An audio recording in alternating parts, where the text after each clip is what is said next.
Booklet दिखाई दे रहा है सबको स्क्रीन पे? Yes sir. Yes sir. Okay, इसमें एडवांस लेवल क्वेश्चन नहीं बन रहा था। कौन सा क्वेश्चन, जल्दी बोलो।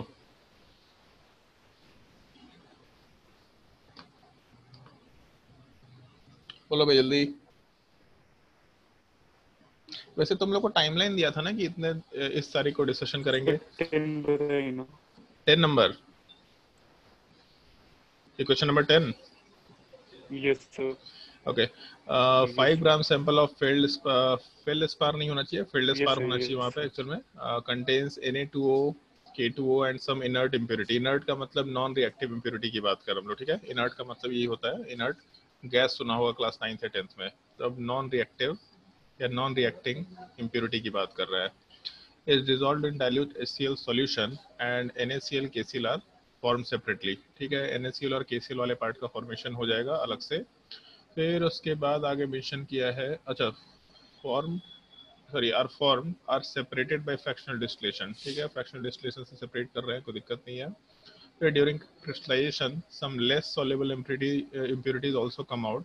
Mass of NaCl, KCl and impurity accompanying these salts was found to be 6.47 gram. Solid crystal was then dissolved and required 300 ml of 0.3 molar AgNO3 for complete precipitation of chlorides.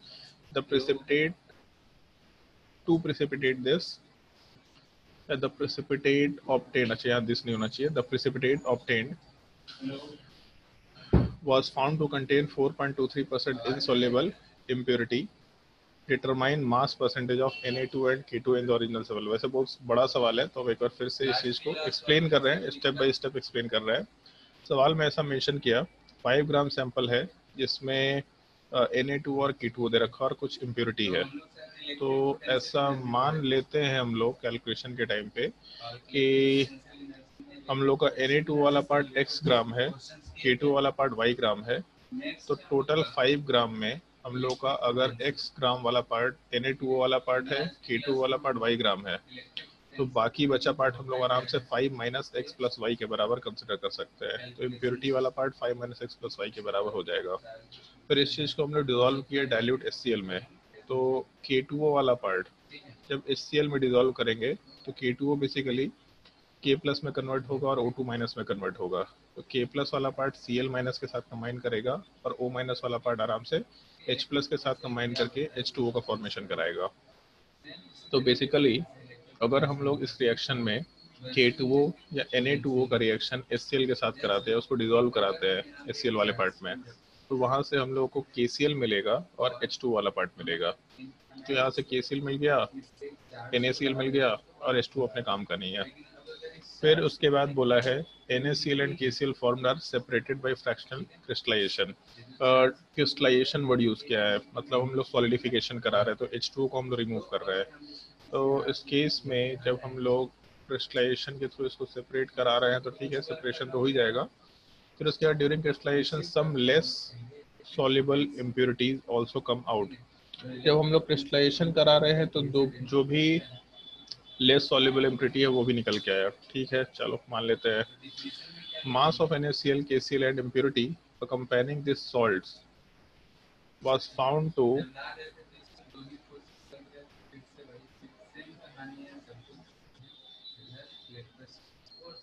mass of NaCl, KCl and impurity accompanying this salt was found to be, अच्छा यहाँ पे थोड़ा भाई साहब बहुत ज़्यादा ही भारी type का सवाल दे रखा है, चलो थोड़ा सा गड़बड़ बोल दिया यहाँ पे। सवाल में ऐसा मेंशन किया है कि एक 5 ग्राम सैंपल फील्ड स्पार का है। उस फील्ड स्पार में क्या क्या है हमको नहीं मालूम, बट उसमें Na2O है, K2O है और कुछ इनर्ट इम्प्योरिटी वाला पार्ट है। मतलब वो जो फील्ड स्पार का सैंपल लेके चल रहे थे उसमें Na2O भी है, उसके अलावा कंटेनिंग Na2O, K2O और सब इनर्ट इम्प्योरिटी। कुछ कुछ रिएक्शंस वगैरह कराए, रिएक्शंस कराने के बाद ऐसा मेंशन किया है mass of NaCl, KCl and impurity accompanying this salt. तो यहाँ पे एक एक्स्ट्रा पार्ट ध्यान रखना, एक पार्ट यहाँ भी बोला है कि जब हम लोग क्रिस्टलाइजेशन करा रहे थे तो कुछ इम्प्योरिटी वहां से निकल गया। मतलब जो हम लोग के पास total 5 minus x plus y के बराबर इम्प्योरिटी था, इसमें से भी कुछ पार्ट बाहर निकल के चला गया। तो मान के चलते कुछ पार्ट निकल के चला गया और बाकी बचा पार्ट यहाँ पे Z के बराबर। तो इस केस में NaCl का मास, KCl का मास प्लस जो इम्प्योरिटी बच गया था उसका अमाउंट Z के बराबर लेके चल रहे, तो इन तीनों का समेशन 6.47 ग्राम के बराबर है। फिर उसके बाद सॉलिड क्रिस्टल वाज देन रीडिजॉल्व। जो भी हम लोग का सॉलिड क्रिस्टल निकल के आया, मतलब जब हम लोग क्रिस्टलाइजेशन कर रहे थे, तो उसको वापस से हम लोग वाटर में डाले। तो सॉलिड क्रिस्टल NaCl का होगा, साथ ही साथ KCl का होगा और कुछ इम्प्योरिटी वाले पार्ट का भी होगा। मतलब सारे के सारे पार्ट को जब हम लोग क्रिस्टलाइज कर रहे हैं तो सारे का सारा पार्ट, जैसे बेसिकली एक सॉल्यूशन है, उसके अंदर KCl था, NaCl था और कुछ इम्प्योरिटी था। जब यहाँ से वाटर को इवेपोरेट करेंगे तो हम लोग के पास सॉलिड क्रिस्टल का फॉर्मेशन होगा। तो सॉलिड क्रिस्टल में NaCl रहेगा, KCl रहेगा और इम्प्योरिटी वाला पार्ट रहेगा। अब उसके बाद बोला है कि सॉलिड क्रिस्टल को फिर से हम लोग वाटर में डिसॉल्व किए and required 300 ml of 0.3 molar AgNO3। तो जो भी हम लोग के पास क्रिस्टल आया उसको वाटर में डिसॉल्व किए और उसका रिएक्शन हम लोग Ag प्लस के साथ कराए। पूछा है for complete precipitation of chlorides. तो हम लोगों के पास जो NaCl बना था यहाँ से भी क्लोरीन आता, जो KCl बना था यहाँ से भी क्लोरीन आता। तो NaCl और KCl दोनों की तरफ से क्लोरीन वाले पार्ट को निकाले और इसका रिएक्शन हम लोग Ag प्लस के साथ कंबाइन करके आराम से AgCl का प्रेसिपिटेशन करा दिए। तो कितना Ag प्लस रिक्वायर्ड है, तो टोटल Ag प्लस, जैसे Ag प्लस का रिएक्शन Cl माइनस के साथ होगा तो आराम से AgCl का फॉर्मेशन कराएगा 1:1 रेशियो में। तो जितना Cl होगा उतना ही Ag प्लस होना चाहिए।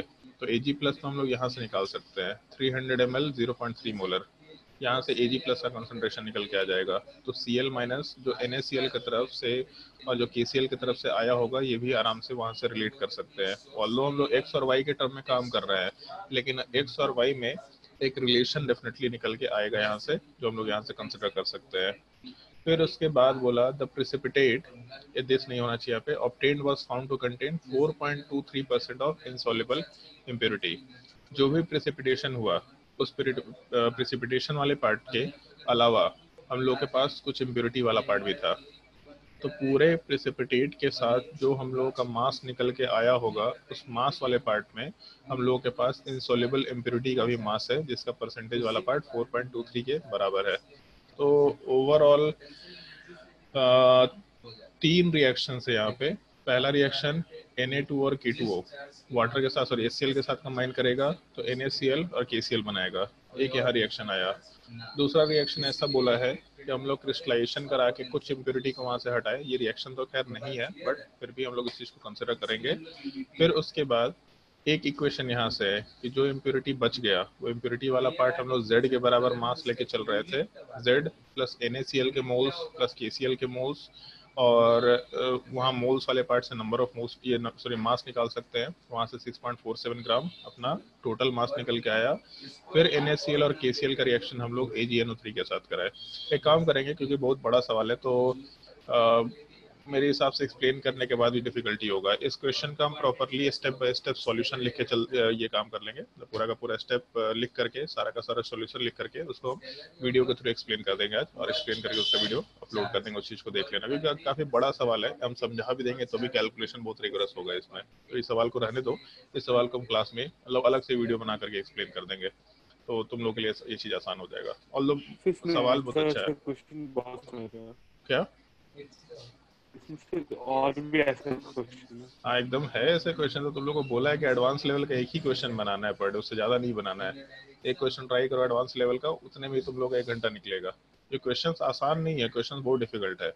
मेरे लिए आसान है क्योंकि हम लोग इस तरह का क्वेश्चन बहुत बार सॉल्व कर चुके हैं, तो ठीक है, उससे कोई दिक्कत वाली बात नहीं है। एक क्वेश्चन एक दिन ट्राई करके देखो। जैसे मान लो आज क्वेश्चन नंबर 10 हम एक्सप्लेन कर देंगे तुम लोग का, तो जैसे ही क्वेश्चन नंबर 10 एक्सप्लेन करेंगे तो तुमको दिख जाए कि हम हर एक क्वेश्चन में कर क्या रहे हैं, किस तरीके से काम कर रहे हैं, किन किन चीज़ों को कनेक्ट कर रहे हैं, तो अपने आप धीरे धीरे समझ में आएगा। बट एक दिन में एक से ज़्यादा क्वेश्चन सॉल्व करने की कोशिश मत करना। ज़्यादा क्वेश्चन नहीं, इसमें 27-28 क्वेश्चन है जिसमें से 2-3 क्वेश्चन हम लोग सॉल्व कर चुके हैं। तो एक दिन में एक क्वेश्चन कैलकुलेट करना और उसके बाद फिर हम लोग आगे के क्वेश्चन उसके रिलेटेड आराम से डिस्कस कर सकते हैं। ठीक है, और कोई डाउट? सर एक्सरसाइज 3 का 19। एक्सरसाइज 3 का क्वेश्चन नंबर 19 क्या है भाई? एक्सरसाइज 3 एक्सरसाइज 5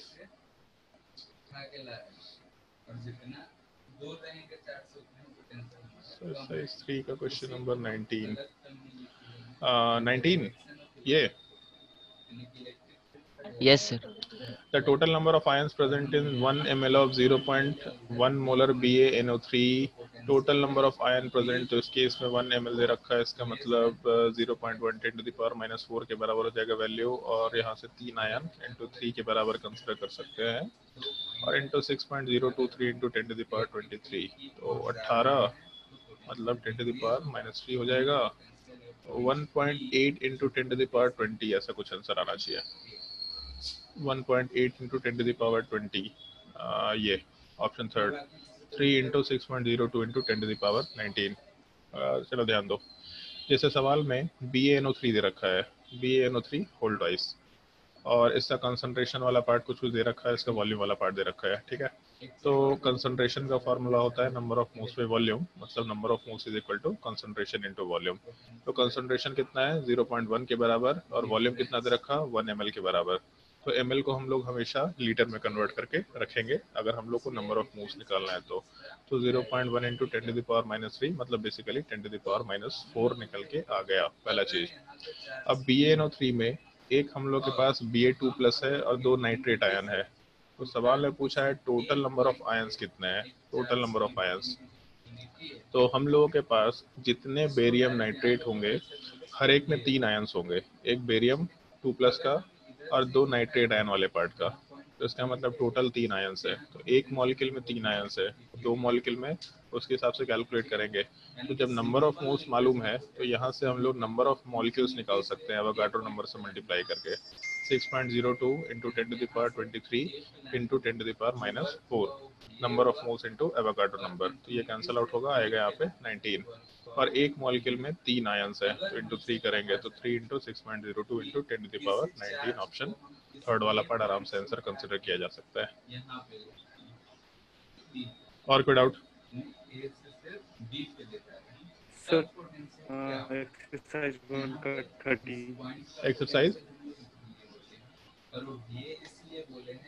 जल्दी बोलो, एक्सरसाइज 1 का 13 एक्सरसाइज 1 का 13 अच्छा सब्जेक्टिव वाला जो क्वेश्चन था, एक्सरसाइज 1 का 13 सर एक्सरसाइज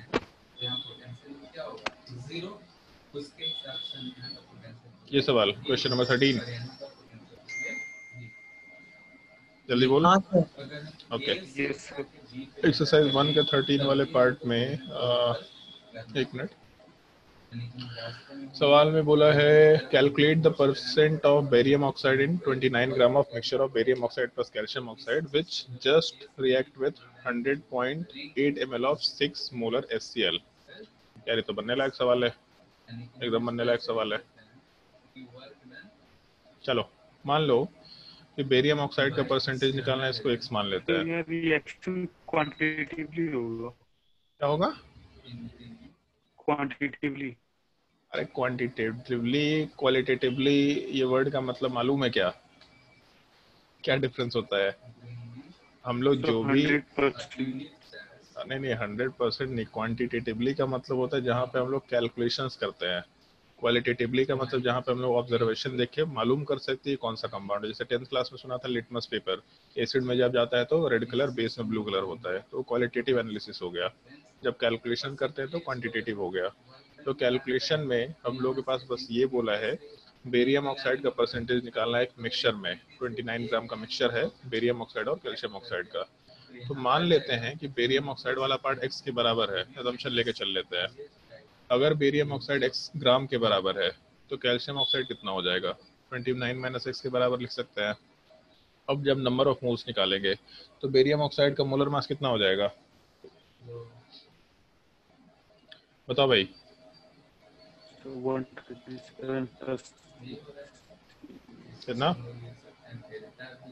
बेरियम वाले पार्ट का मोलर मास कितना होता है? 150 108 शायद। 108 बेरियम का होता है कि So, सिल्वर का होता है? 108 137 बेरियम का होता है कि सिल्वर का होता है? याद नहीं ठीक से। 137 137 के अराउंड निकल के आता है, ठीक है। जैसे अगर मान लो कि हम लोग बेरियम वाले पार्ट का सर 137। हाँ हाँ 137, हम तुमसे इसलिए पूछ रहे हैं क्योंकि तुमने क्वेश्चन सॉल्व किया है। तो बेरियम का मास 137 के बराबर है और ऑक्सीजन वाला पार्ट 16 हो गया, इसका मतलब टोटल 153। तो x अपॉन मतलब अगर हम लोग बेरियम ऑक्साइड का नंबर ऑफ मोल्स निकाले तो x डिवाइडेड बाई 153 के बराबर लिख सकते हैं। और कैल्शियम ऑक्साइड के रिएक्शन अलग से लिख देते हैं, बेरियम ऑक्साइड प्लस 2HCl और प्रोडक्ट वाले पार्ट में BaCl2 का फॉर्मेशन करा रहा है, प्रोडक्ट से हमको मतलब भी नहीं होगा, तो यहाँ पे x अपॉन 153। और जब हम लोग कैल्शियम ऑक्साइड का रिएक्शन HCl के साथ कराएंगे तो 2HCl का के साथ रिएक्शन होगा। कैल्शियम का मास नंबर हो गया 40 और उधर 16 मतलब 56। तो number of moles 29 minus x divided by 56 ले सकते हैं। और ये दोनों के जो नंबर ऑफ मोल्स है, एक चीज दिख रहा कि 1:2 के फॉर्म में रिएक्शन कर रहा है। एक मोल बेरियम ऑक्साइड का HCl के 2 मोल के साथ रिएक्शन कर रहा है, एक मोल कैल्शियम ऑक्साइड का HCl के 2 मोल के साथ रिएक्शन कर रहा है। तो जितना बेरियम ऑक्साइड होगा उसका जस्ट डबल हम लोग आराम से HCl के मोल्स ले सकते हैं। तो एक मोल 2 के साथ रिएक्शन कर रहा तो 2 मोल 4 के साथ रिएक्शन करता, x मोल 2x के साथ रिएक्शन करता। तो x divided by 153 2x divided by 153 के साथ रिएक्शन करेगा। और 29 minus x divided by 56 2 into 29 minus x divide by 56 के साथ रिएक्शन करेगा। और सवाल में हम लोग के पास कंसंट्रेशन और मोलैरिटी दे रखा है। तो concentration is equal to number of moles by volume, मतलब number of moles is equal to concentration into volume. और क्योंकि ml दिया है तो उसको लीटर में कन्वर्ट करके चलेंगे, तो 100.8 इंटू हम लोग कंसंट्रेशन वाला पार्ट 6 के बराबर ले रखे हैं इंटू 10⁻⁻3। तो जो total number of moles HCl का रिक्वायर्ड है वो 2x divided by 153 plus 2 into 29 minus x divided by 56, ऐसा लिख देते हैं नीचे। 2x divided by 153 plus 2 into 29 minus x divided by 56 will be equal to 6 into 100.8 into 10⁻⁻3। यहाँ से हम लोग का एक इक्वेशन, एक वेरिएबल है, x वाला पार्ट निकल के आएगा। लेकिन सवाल में मास नहीं पूछा है, परसेंटेज पूछा है। तो percentage of barium will be equal to x divided by total mass 29 into 100 आराम से कैलकुलेट कर सकते हैं। तो यहाँ से जो भी x निकल के आएगा उस x वाले पार्ट को 29 से डिवाइड करके 100 से मल्टीप्लाई करो, अपना आंसर निकल के आ जाना चाहिए। ट्राई करके देखना, न्यूमेरिकल वैल्यू में अगर कोई दिक्कत होगा तो पूछ लेना आराम से। सर एक और क्वेश्चन था, नीचे में दे जाइए। नीचे में जाए, नीचे में जाएंगे तो तुमको स्क्रीन कैसे दिखाई देगा? तो थोड़ा सा नीचे जाइए ना, 16 के बाद। स्क्रॉल करने बोलना, नीचे जाने बोल रहा है तो सेकंड फ्लोर पे रहते हैं। बोलो सर 20 नंबर, क्वेश्चन नंबर 20।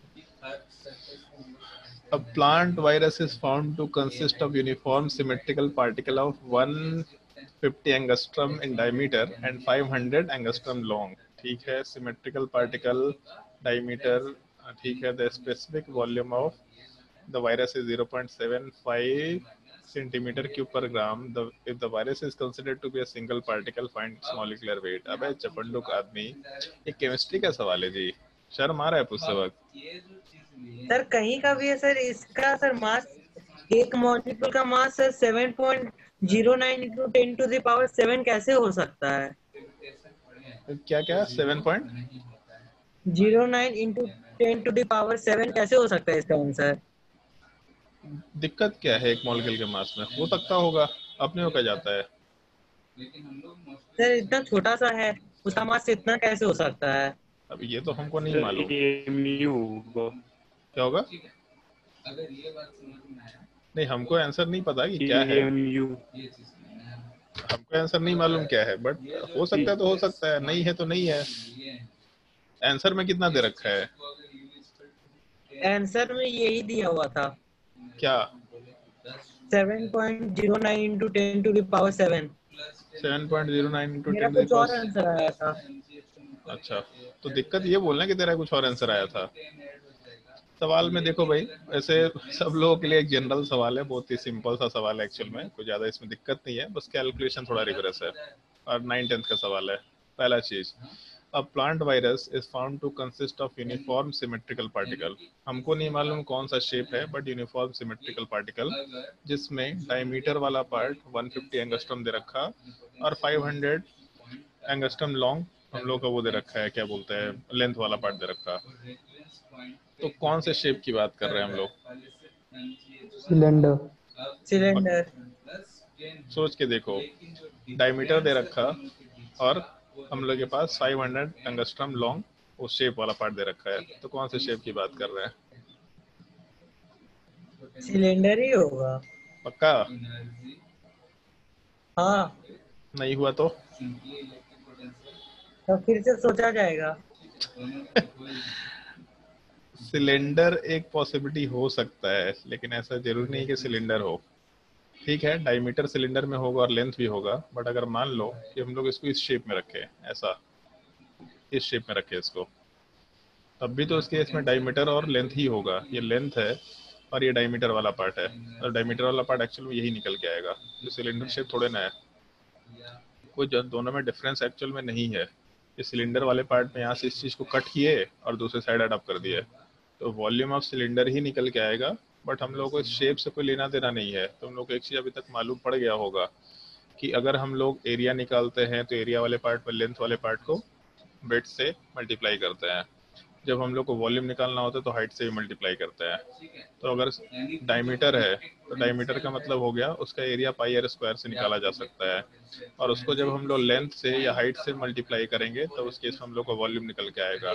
अब सिलेंडर है कि कौन सा शेप है हमको कोई लेना देना नहीं है, हमको कोई मतलब ही नहीं उस शेप से।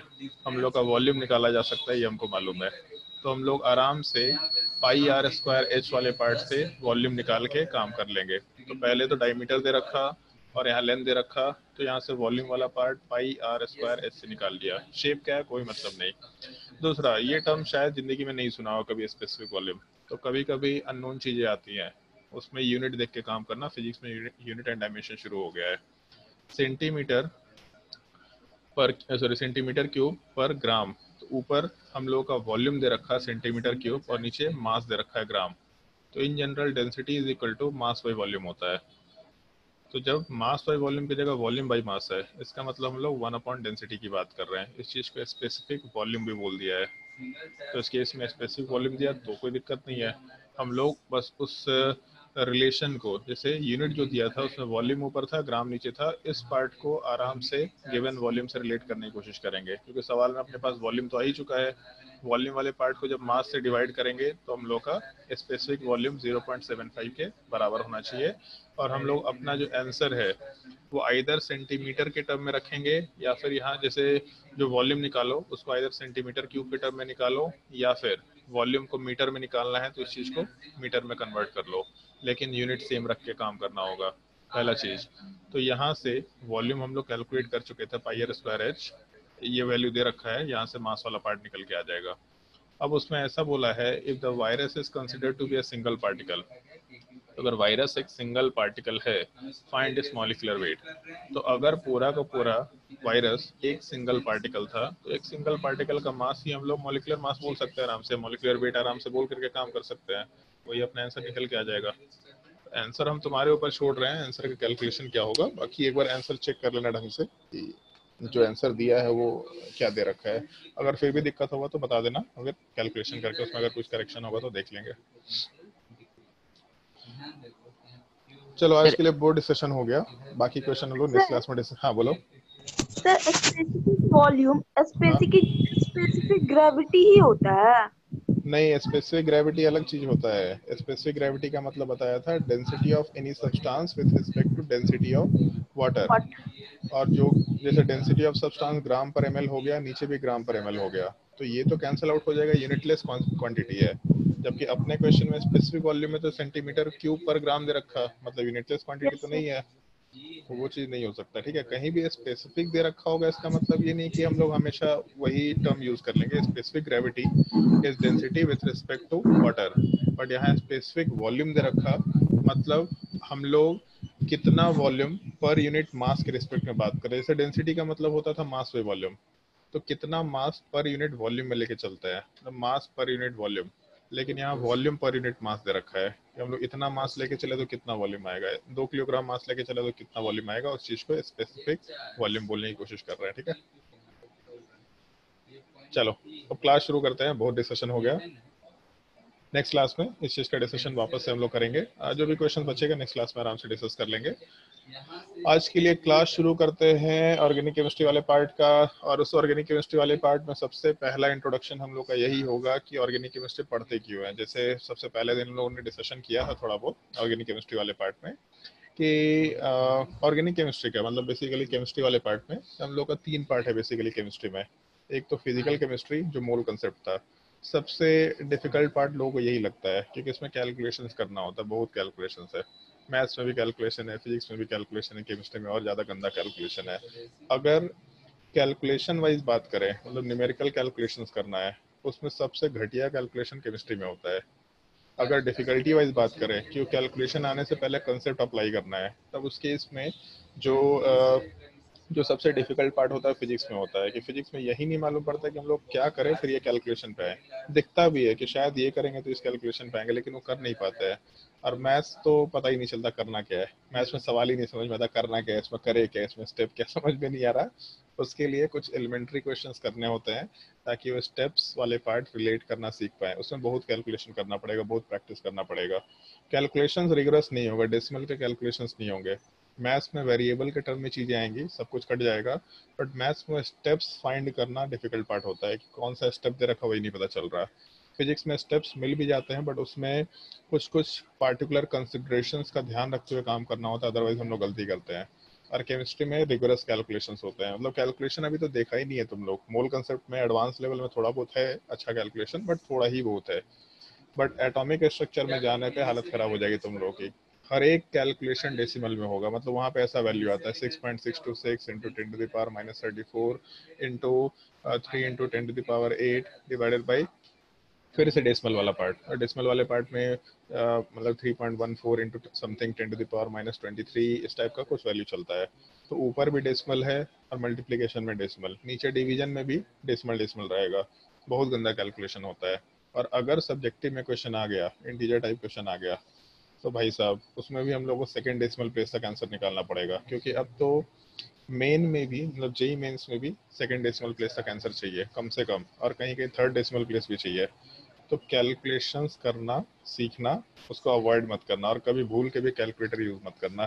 खैर, सबसे पहला पार्ट जो हम लोग का डिस्कशन चल रहा था वो फिजिकल केमिस्ट्री था, बट इसके अलावा जैसे क्लास 10th में कुछ टॉपिक पढ़े होंगे तुम लोगों ने, पीरियोडिक टेबल वाला पार्ट या मेटल्स एंड नॉन मेटल्स, हम लोग उस चीज़ को क्लास 11-12 में थोड़ा क्लासिफाई कर देते हैं इनऑर्गेनिक केमिस्ट्री में। जैसे पीरियोडिक टेबल हो गया, केमिकल बॉन्डिंग हो गया, हाइड्रोजन हो गया, एस ब्लॉक हो गया, पी ब्लॉक में boron family, carbon family, nitrogen family.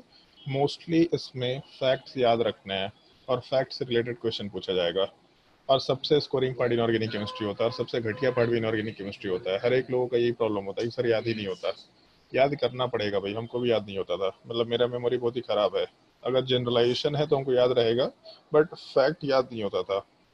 हम लिख लिख के प्रैक्टिस करते थे, बहुत बार लिखे थे, बहुत बार क्वेश्चंस प्रैक्टिस किए थे, तो मेरा रिफ्लेक्स काम करता था। बट सबसे अच्छा चीज़ ये है इसमें इनऑर्गेनिक केमिस्ट्री में कि क्वेश्चन बनना होगा तो क्वेश्चन पढ़ते ही 10 से 15 सेकंड में पता चल जाएगा कि क्वेश्चन बन रहा है कि नहीं बन रहा है। नहीं बनना होगा तो भी 10 सेकंड में पता चल जाएगा नहीं बन रहा।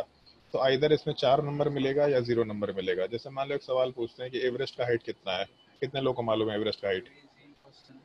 Sir 8000 feet. गूगल मत कर लेना भाई, एवरेस्ट का हाइट कितना होता है? 8884 84 कि 48? No sir 48 sir 48 48। 3 ही लोगों को मालूम था, बाकी लोगों को मालूम नहीं था।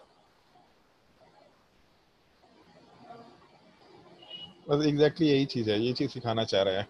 जैसे ये हाइट मालूम है 3 लोगों को, तो 3 लोगों का आंसर तुरंत आ गया। जनरल नॉलेज है बेसिकली। अगर मालूम है तो ठीक है, आंसर आ गया। नहीं मालूम तो दिमाग नहीं लगा सकते कि शायद ऐसा होता होगा। शायद की बात नहीं है यहाँ पे, आइदर ये है नहीं तो नहीं मालूम। इनऑर्गेनिक केमिस्ट्री ऑलमोस्ट इस टाइप का ही चीज़ है। इनऑर्गेनिक केमिस्ट्री में फैक्ट्स हैं, आइदर मालूम है बनाएंगे 4 नंबर मिलेगा, या नहीं मालूम नहीं बनाएंगे 0 नंबर मिलेगा। शायद ये होता होगा, अब गेस मारेंगे एवरेस्ट का हाइट कितना होता होगा, तो यार होता होगा 1 आध किलोमीटर, ऐसा नहीं चलेगा। अगर मालूम है या नहीं मालूम है, उसमें शायद वाला चीज नहीं आएगा, ये इनऑर्गेनिक केमिस्ट्री में चलेगा। कहीं कहीं पे फिर भी हम लोग गलती कर देते हैं, क्योंकि कुछ क्रिटिकल क्वेश्चंस ऐसे होते हैं जो फंसाने के लिए डाले जाते हैं। उस तरह के क्वेश्चंस को जब प्रैक्टिस करेंगे तो गलती अपने आप मिनिमाइज होना शुरू हो जाएगा। बट अदरवाइज इनऑर्गेनिक केमिस्ट्री कभी भी अगर तुमको रैंक चाहिए या सिलेक्शन कराना है तो इनऑर्गेनिक केमिस्ट्री मस्ट है। मतलब कुछ भी हो जाए, इनऑर्गेनिक केमिस्ट्री करना ही करना है। कितने लोग, अच्छा एक चीज बताओ, कितने लोग एक टीवी सीरीज देख चुके हैं कोटा फैक्ट्री? यस सर, देख चुके हैं। अमन देख चुका है, रोहित कुमार देख चुका है, देवांशु देख चुका है, यस कितने लोग देख चुके हैं? मतलब यस वैसे ही पूछना चाह रहे हैं। रवि भी देख चुका है। बाकी लोग देख भी रखे होंगे तो भी नहीं बताएंगे। जितने लोग ये टीवी सीरीज देखे हैं, हाँ हाथ रेस कर रहे हैं धीरे धीरे करके लोग, जितने लोग ये टीवी सीरीज देखे हैं, एक्चुअली हम भी देख रखे हैं, तो उसमें ऐसा मेंशन किया है कि इनऑर्गेनिक केमिस्ट्री तो बहुत पल्ले ही नहीं पड़ता, एक्सेप्शन है, एक्सेप्शन याद करो तो उसी का एक्सेप्शन निकल के आता है। ऐसा नहीं है, तो बहुत फॉल्स चीज दिखाया गया है। और इनऑर्गेनिक केमिस्ट्री छोड़ दो, ज्यादा बेटर होगा। ये सबसे गड़बड़ चीज बोला गया है उसमें, बिल्कुल इंटायरली गलत चीज बोला गया है। इनऑर्गेनिक केमिस्ट्री छोड़ देंगे, आपका सिलेक्शन भी नहीं हो पाएगा, पहला चीज। और दूसरा, रैंक तो भूल जाओ। मतलब ऐसा मान के चलो कि जैसे अगर 300 का पेपर है तो 300 में 100 नंबर फिजिक्स का है, 100 नंबर केमिस्ट्री का, 100 नंबर मैथ्स का है। तो इसका मतलब केमिस्ट्री में जो 100 मार्क्स होंगे उसमें in general 40 marks inorganic chemistry का होता है। और ये ऐसा पार्ट है जो 40 नंबर का क्वेश्चन आराम से 10 मिनट में निकाल सकते हैं। तो 10 मिनट में अगर 40 नंबर उठाया जा सकता है तो इसको छोड़ना क्यों है? और जैसे ही ये भी है कि मान लो बहुत डिफिकल्ट क्वेश्चन है, बहुत अननोन टाइप का फैक्ट दे दिया, ठीक है भैया, नहीं बनेगा, जीरो आएगा ना, -1 थोड़े ना आएगा। एनी हाउ मेरा टाइम तो नहीं खराब होगा। जैसे 40 नंबर के क्वेश्चन है, मतलब 10 क्वेश्चन है, तो 10 क्वेश्चन अगर मेरा 10 मिनट में बनना है या 10 मिनट में नहीं बनना है, एटलीस्ट 10 मिनट में मेरा काम हो जा रहा है। मतलब एक क्वेश्चन के लिए जहां मेरे पास 20 मिनट, मतलब 2 मिनट का टाइम चाहिए, तो अगर मेरा 10 मिनट में काम चला, 10 मिनट भी नहीं चाहिए, एक्चुअल में 10 क्वेश्चन सॉल्व करने के लिए 5 ही मिनट चाहिए, उससे ज्यादा भी नहीं चाहिए होता है। तो 5 मिनट में अगर मेरा सवाल सॉल्व हो गया, या नहीं भी होना होगा तो भी 5 मिनट में पता चल गया, तो मेरे पास 15 मिनट बचा। तो ये सबसे स्कोरिंग पार्ट होगा, इसको तुमको एनी हाउ याद रखना ही रखना है। तो एनी हाउ याद रखना है। तो पहले हम नहीं पढ़ाया करते थे इनऑर्गेनिक केमिस्ट्री, हम बस केमिकल बॉन्डिंग पढ़ाते थे, पीरियोडिक टेबल पढ़ाते थे, कोऑर्डिनेशन कंपाउंड पढ़ाते थे, जो समझने वाला टॉपिक है वो पढ़ाते थे। और स्टूडेंट लोगों को बोलते थे कि हाँ भाई अब इसके बाद अपने से पढ़ो, इसके बाद हम पढ़ाएंगे नहीं, तुमको खुद से नोट्स बनाना है। लेकिन पिछले 2-3 साल का ऑब्जर्वेशन देखिए कि लोग इतने आलसी होते कि नहीं पढ़ते हैं। मतलब बोलते हैं हाँ सर समझ में आ गया, पढ़ रहे हैं, लेकिन पढ़ाई नहीं करते। तो लास्टली हम डिसाइड किए कि स्टूडेंट का सजेशन भी था मेरे पास, मेरे लिए, कि सर इनऑर्गेनिक केमिस्ट्री पढ़ा दीजिए, पढ़ाइएगा तभी हम लोग याद करेंगे, अदरवाइज नहीं पढ़ाते तो हम लोग भी आलसी हो जाते हैं, हम लोग याद नहीं करते। तो इस साल से, मतलब इस साल जो 12th वाले स्टूडेंट्स हैं उनको इनऑर्गेनिक केमिस्ट्री पढ़ाए थे, और नेक्स्ट ईयर से सबको इनऑर्गेनिक केमिस्ट्री पढ़ाएंगे। मतलब जो 12th वाले स्टूडेंट्स हैं उनको ही पढ़ाएंगे, तुम लोग को भी शुरू से ही इनऑर्गेनिक केमिस्ट्री पढ़ाएंगे। इनफैक्ट तुम लोग इनऑर्गेनिक केमिस्ट्री हम प्रेफरेबली पहले पढ़ाएंगे, क्योंकि ये एक पार्टिकुलर टॉपिक है जिसमें हम तुम्हारे स्कूल के सिलेबस को बिल्कुल फॉलो नहीं करेंगे। स्कूल का सिलेबस चलेगा अपना, बट हम लोग केमिस्ट्री में सीक्वेंसेस को थोड़ा चेंज कर रहे हैं, क्योंकि स्कूल के चक्कर में पूरा केमिस्ट्री का बैंड बजा हुआ रहता है। अगर हम केमिस्ट्री पढ़ाना चाहे, जैसे एक चीज देख रहा होगा, अगर कोई यूट्यूब चैनल को फॉलो करते हैं तो उसमें केमिकल बॉन्डिंग का लेक्चर 19 चल रहा है आर बैच में। अब 19 लेक्चर से केमिकल बॉन्डिंग चल रहा है, मतलब पिछले 1.5 महीने से केमिकल बॉन्डिंग चल रहा है। और भी 3-4 लेक्चर बाकी है, जिससे क्लास 11th का पोर्शन कंप्लीट होगा। उसके बाद अगर कोई बोल दे कि सर पूरा केमिकल बॉन्डिंग पढ़ाइए, मतलब एटलीस्ट अभी हमको कम से कम 10 लेक्चर और चाहिए। तो टोटल मिला के अप्रोक्सीमेटली हमको 30 से 35 लेक्चर चाहिए केवल केमिकल बॉन्डिंग में, 30 से 35 लेक्चर। तो एक वीक में अगर 3 लेक्चर भी होता है, इसका मतलब कम से कम 12 वीक चाहिए, और 3 महीने केमिकल बॉन्डिंग चलेगा। स्कूल वाले इस चीज़ का टाइम नहीं देते हैं मेरे पास कि हम 3 महीने केमिकल बॉन्डिंग पढ़ाए। अगर हम 3 महीने केमिकल बॉन्डिंग पढ़ाएंगे तो उनका हाफ ईयरली आ जाएगा, हाफ ईयरली में टेस्ट लेंगे, दिस करेंगे, दैट करेंगे, तो थोड़ा प्रॉब्लमेटिक होता है स्टूडेंट्स के लिए। बट अगर केमिकल बॉन्डिंग ढंग से पढ़ाने का मौका मिले तो आराम से हम 2-2.5 महीने 3 महीने केमिकल बॉन्डिंग पढ़ाएंगे। इस बार ये काम करेंगे। तो केमिकल बॉन्डिंग तुम लोग का अलग से चलेगा, आराम से चलता जाएगा, थ्योरेटिकल टॉपिक्स है, आराम से क्वेश्चन ही क्लास में डिस्कस करेंगे। सारे क्वेश्चन जितने तुम्हारे बुकलेट में है, सबसे ज्यादा क्वेश्चन केमिकल बॉन्डिंग में, अप्रोक्सीमेटली 400-450 क्वेश्चन है। वो सारे के सारे क्वेश्चंस हम लोग क्लास में ही सॉल्व करेंगे, एक एक करके सारे क्वेश्चंस। कुछ क्वेश्चंस होमवर्क भी देंगे, लेकिन कम क्वेश्चंस होमवर्क देंगे, क्योंकि इनऑर्गेनिक केमिस्ट्री पैरेलल में चल रहा होगा तुम्हारा। तो सारे के सारे क्वेश्चंस हम लोग क्लास में सॉल्व करेंगे, ताकि तुम्हारा केमिकल बॉन्डिंग बहुत ही प्रॉपरली अच्छे से हो, ताकि हम लोग इनऑर्गेनिक केमिस्ट्री क्लास 11th में कंप्लीट कर पाए। क्योंकि एक एग्जाम होता है KEPY, एक बाई क्लास 11th और 12 दोनों स्टूडेंट दे सकते हैं और दोनों का कंबाइंड पेपर होता है, तो दोनों ही क्लासेस का कंबाइंड पेपर होता है, सेम पेपर दोनों को देना होता है। ऑल दो सिलेक्शन जब होता है तो 11th के पार्ट का सिलेक्शन अलग होता है, 12th का सिलेक्शन अलग होता है, लेकिन पेपर सेम होता है 11 12 दोनों का।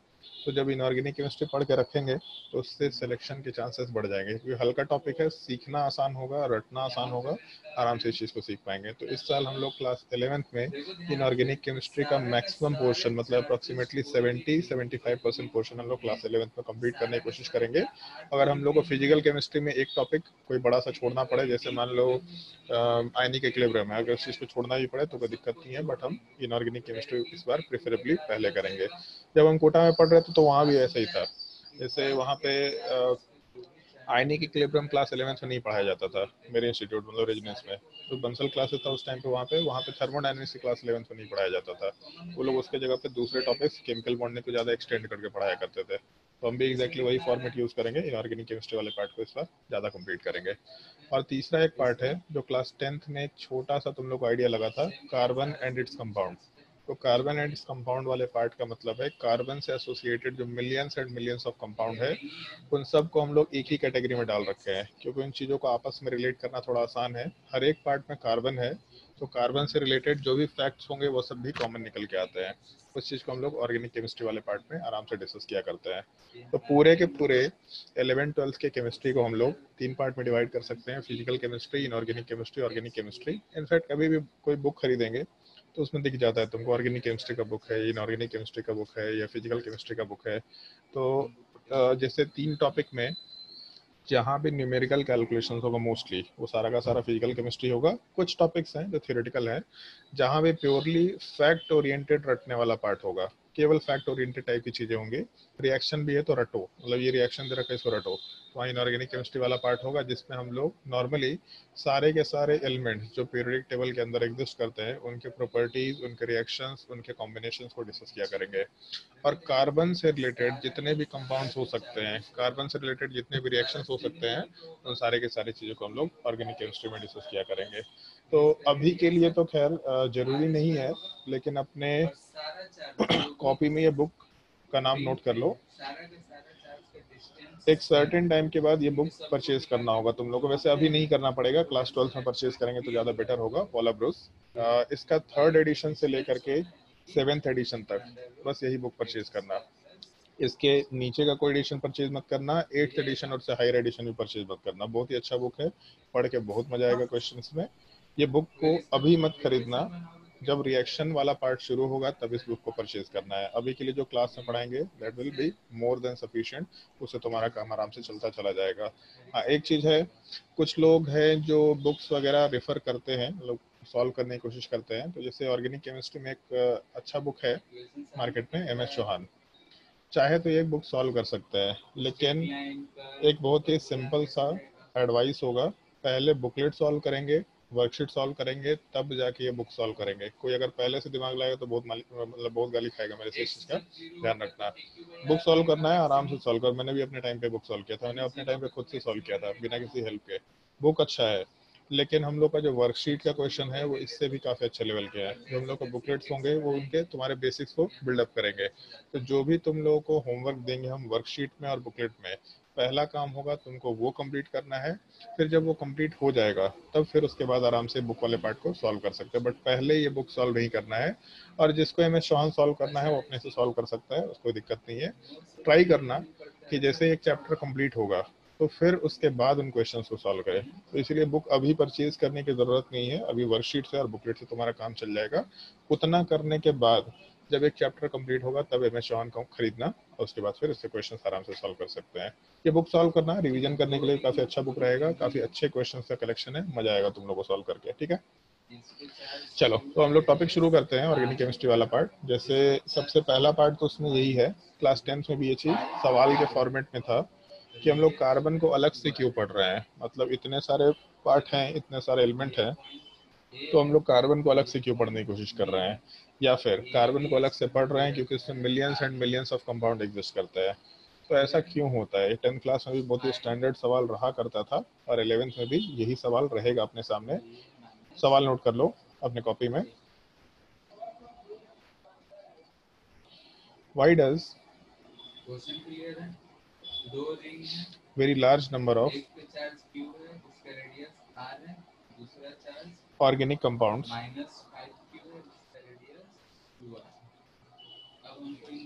exist in nature? Why does very large number of organic compounds exist in nature?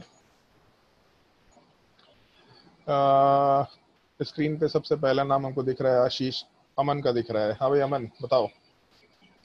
Catenation और ये टेट्रावैलेंसी ऑफ कार्बन। कैटेनेशन और टेट्रावैलेंसी ऑफ कार्बन, ठीक है, सही रीजन दे रखा है मेरे हिसाब से, सब लोगों ने सुन रखा होगा। तो इसके इसमें रीजन वाले पार्ट में, मतलब जो भी इसका रीजन हम लोग कंसिडर कर रहे हैं, उसमें सबसे पहला पार्ट हम लोग कैटेनेशन बोल सकते हैं। रिताम्बरा ये बताओ कैटेनेशन क्या होता है? So the property of carbon to form long chains of compounds. तो हम इसको थोड़ा शॉर्ट कर दें। Yes, sir.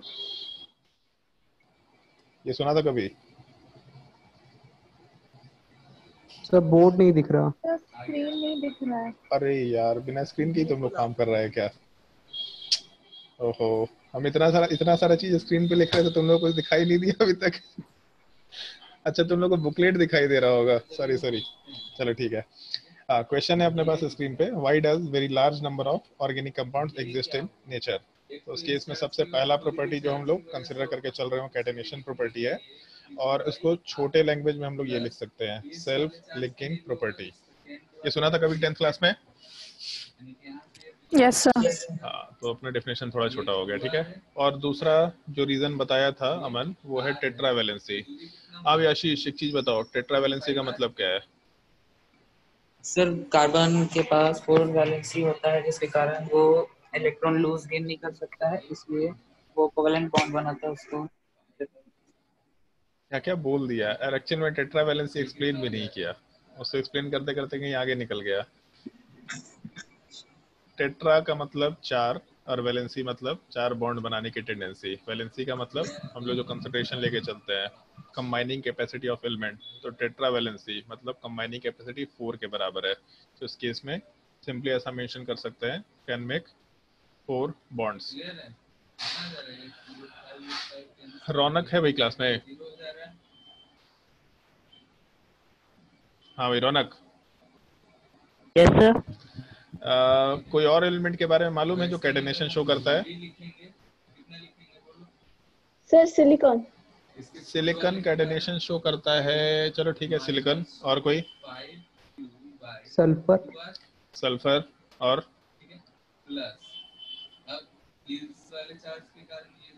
कोई एलिमेंट? गूगल मत कर लिया करना बताने के लिए, ध्यान रखा करो।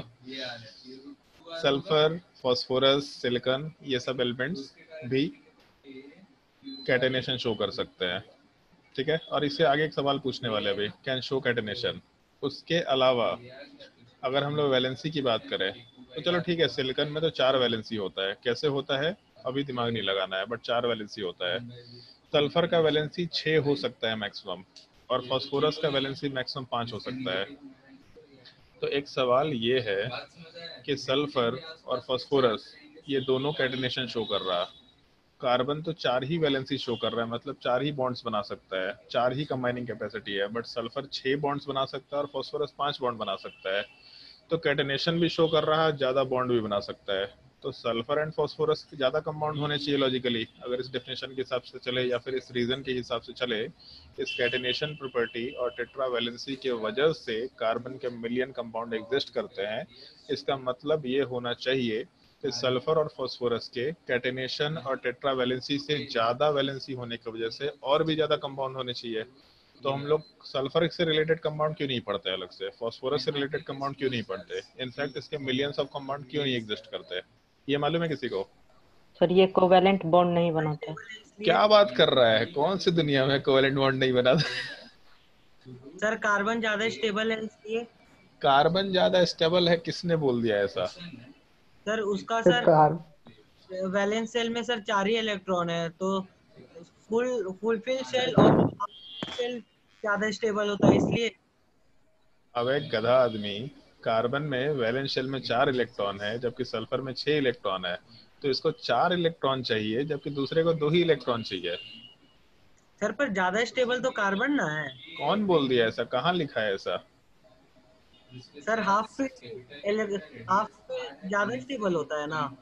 हाफ फील्ड ज्यादा स्टेबल होता है लेकिन अगल आजू बाजू वाले से रिलेट भी तो करेंगे ना, और कार्बन हाफ फील्ड कहाँ से हो गया?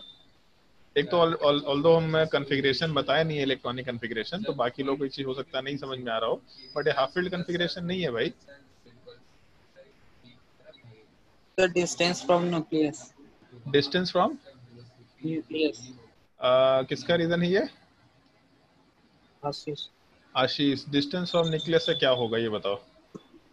सर डिस्टेंस कम रहेगा तो अट्रैक्टिव फोर्स ज्यादा रहेगा जिसके कारण बॉन्ड स्ट्रांग होगा। अच्छा ऐसा क्या? तो एक चीज बताओ, कार्बन में कितने प्रोटॉन होते हैं? 6। 6। और सल्फर में कितने प्रोटॉन होते हैं?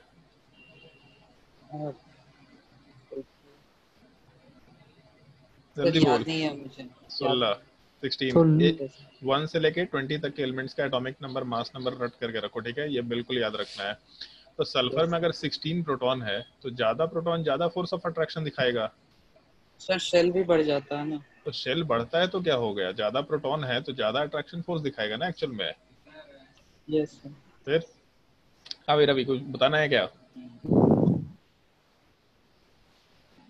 हाथ रेज कर रखा है इसलिए, और किसी को कोई रीजन बताना है? हाँ एक और चीज ध्यान रखना, एक और चीज ध्यान रखना, एक छोटा सा एडवाइस है तुम लोग का, सजेशन समझ लो। जैसे अभी ऑर्गेनिक केमिस्ट्री में हम लोग थोड़ा फैक्ट डिस्कस कर रहे हैं कि ऐसा होता है, ये ऐसा होता है, ये ऐसा होता है, लेकिन जिस दिन तुमको बोल देंगे कि यहाँ पे तुम्हारे फैक्ट्स खत्म हो गए, तो उसके बाद जो एक्चुअल ऑर्गेनिक केमिस्ट्री में रिएक्शन वाला पार्ट शुरू होगा, that is pure logic. Logic के बेसिस पे काम चलेगा, सारा का सारा लॉजिक है। मतलब तुमको कोई सवाल पूछना है, कैसा भी डाउट पूछना है, मेरे पास उसका लॉजिक होना चाहिए। अगर मेरे पास लॉजिक नहीं है तो तुमको हम लॉजिक ढूंढ करके बताएंगे, हम रीड करेंगे उससे रिलेटेड और फिर तुमको लॉजिक एक्सप्लेन करेंगे। लेकिन तुमको जो डाउट होगा कि सर इसमें ये चीज भी तो हो सकता था इस रिएक्शन के टाइम पे, उसका लॉजिक होना चाहिए। जो भी बोलता है कि एक्सेप्शन इसको रट लो, मतलब गलत बोल रहा है, उसको ऑर्गेनिक केमिस्ट्री का आइडिया नहीं है। Organic chemistry is 100% logic. अभी हम लोग लॉजिक नहीं कर रहे हैं, अभी हम लोग केमिकल बॉन्डिंग डिस्कस कर रहे हैं, अभी हम लोग बॉन्ड फॉर्मेशन डिस्कस कर रहे हैं। अभी से लेके जनरल ऑर्गेनिक केमिस्ट्री जो क्लास 11th का टॉपिक है, वहां तक हम लोग के पास लॉजिक नहीं होता, वहां पे चीजें फैक्ट बेस्ड हैं। लेकिन जैसे ही वो फैक्ट मालूम पड़ गया, जैसे मान लो फिजिक्स में फ्रिक्शन सुन रखा होगा तुम लोगों ने, तो फ्रिक्शन एक फैक्ट है, ग्रेविटेशनल फोर्स एक फैक्ट है, बट एक बार वो फैक्ट मालूम पड़ गया, जैसे सुन रहे हैं ना बचपन से कि हाँ भाई बॉल नीचे गिर रहा है क्योंकि ग्रेविटेशनल फोर्स है, तो gravitational force is a naturally existing force, तो एक फैक्ट है जो हमको मान के चलना पड़ेगा कि ऐसा हो रहा है। लेकिन जब ये हो रहा है तो उससे क्या होगा, तो उसका लॉजिक क्या है? तो ऐसा हम लोग लॉजिक एक्सप्लेन कर सकते हैं ना कि मान लो एक बॉल है, एक ऑब्जेक्ट है, इसको छोड़ दिया हवा में ले जा करके, तो ये सीधा नीचे गिरेगा। लेकिन अगर हम लोग एक इंक्लाइंड प्लेन पे एक बॉल को रखते हैं, तो ये अगर इंक्लाइंड प्लेन पे हम लोग एक बॉल को रखते हैं तो फोर्स तो इस पे नीचे लगेगा, लेकिन क्योंकि यहाँ पे एक हम लोग के पास कुछ ब्लॉकेज है, तो ये बॉल वाला पार्ट नीचे के साइड दूसरे डायरेक्शन में जाएगा, सीधा नीचे नहीं आएगा जैसे पहला वाला पार्ट गया था। तो फोर्स का एग्जिस्टेंस एक फैक्ट था, उस फैक्ट को यूज करके हम लोग उसके एप्लीकेशंस को लॉजिकली आराम से सॉल्व कर सकते हैं। तो सेम चीज ऑर्गेनिक केमिस्ट्री में है, तुमको जहां कहीं भी जो भी डाउट आएगा, सीधा वो डाउट पूछ लेना कि सर ये चीज ऐसा भी तो हो सकता था ना, यहाँ पे क्या दिक्कत है? तो मेरे पास उसका एक लॉजिक होना चाहिए, उसका एक रीजन होना चाहिए, तब जाके उसकी चीज हम क्लियर कर पाएंगे। अगर नहीं होगा तो हम तुमको मालूम करके बताएंगे। हम कभी भी ऑर्गेनिक केमिस्ट्री में टर्म एक्सेप्शन वर्ड यूज नहीं करेंगे, इस एक चीज का ध्यान रखना। जहां कहीं भी कोई बोल देता है एक्सेप्शन है, मतलब समझ जाना है ऑर्गेनिक केमिस्ट्री नहीं आता है। हाँ भाई बताओ, और किसी को कुछ बताना है इसके अलावा? कार्बन इन्वायरमेंट में इन लोग दोनों के मतलब रिस्पेक्टिवली ज्यादा होता है। कार्बन इन्वायरमेंट में दोनों के रिस्पेक्टिवली ज्यादा होता है, कहाँ ऐसा फैक्ट पढ़ा है ये बताओ? गेस करें। अच्छा गेस करें? नहीं गेस नहीं, ऐसा नहीं होगा। वही तो है ना, ये कार्बन इतना ज्यादा क्यों? हाँ क्या sir, carbon multiple bond form करता है। हाँ, कार्बन मल्टीपल बॉन्ड फॉर्म करता है। जैसे क्लास 10th में ये टर्म सुना होगा अल्कीन, और दूसरा एक और टर्म सुना होगा अल्काइन। तो जैसे अल्कीन है, हाँ रवि आ रहा है, तुम्हारा आवाज आ रहा है, ठीक है? जैसे अल्कीन है और अल्काइन है, अगर हम लोग इन सब कंपाउंड्स की बात करते हैं तो एक चीज ध्यान होगा तुम लोगों को कि अल्कीन वाले पार्ट में हम लोग एक डबल बॉन्ड बना के चलते हैं। जैसे मान लो अल्केन है तो कार्बन कार्बन के बीच में हमेशा सिंगल लाइन होगा, मतलब सिंगल बॉन्ड होगा। अल्कीन में डबल लाइन होगा, मतलब डबल बॉन्ड होगा। अल्काइन वाले पार्ट में ट्रिपल लाइंस होंगे, मतलब ट्रिपल बॉन्ड होगा। तो ये जो डबल बॉन्ड और ट्रिपल बॉन्ड है, इसको हम लोग कंबाइंडली मल्टीपल बॉन्ड बोल सकते हैं। ये जो मल्टीपल बॉन्ड्स बनाने की टेंडेंसी है, ये टेंडेंसी सल्फर में और फास्फोरस में होती भी है, लेकिन फिर भी सल्फर खुद के साथ मल्टीपल बॉन्ड नहीं बना सकता, फास्फोरस खुद के साथ मल्टीपल बॉन्ड नहीं बना सकता। तो इस वजह से सल्फर और फास्फोरस के बड़े बड़े चेन्स का फॉर्मेशन नहीं हो पाता है। सल्फर ऑल्दो कैटेनेशन शो करता है, जैसे तुम लोग एक छोटा सा स्ट्रक्चर बता रहे हैं, शायद पहले सुना भी होगा।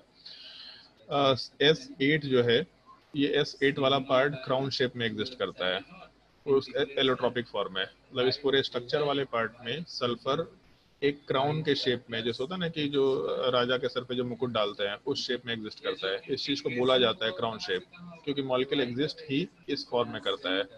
तो सल्फर दूसरे सल्फर के साथ बॉन्ड बना रखा होगा, टोटल 8 सल्फर, 1 2 3 4 5 6 7 8, टोटल 8 सल्फर्स आपस में कंबाइन करके S8 बना सकते हैं। फॉस्फोरस वाला पार्ट भी अपने आप को P4 में एग्जिस्ट करा सकता है। इसको रेड फॉस्फोरस बोलते हैं हम लोग। इसका स्ट्रक्चर कुछ इस टाइप का निकल के आता है।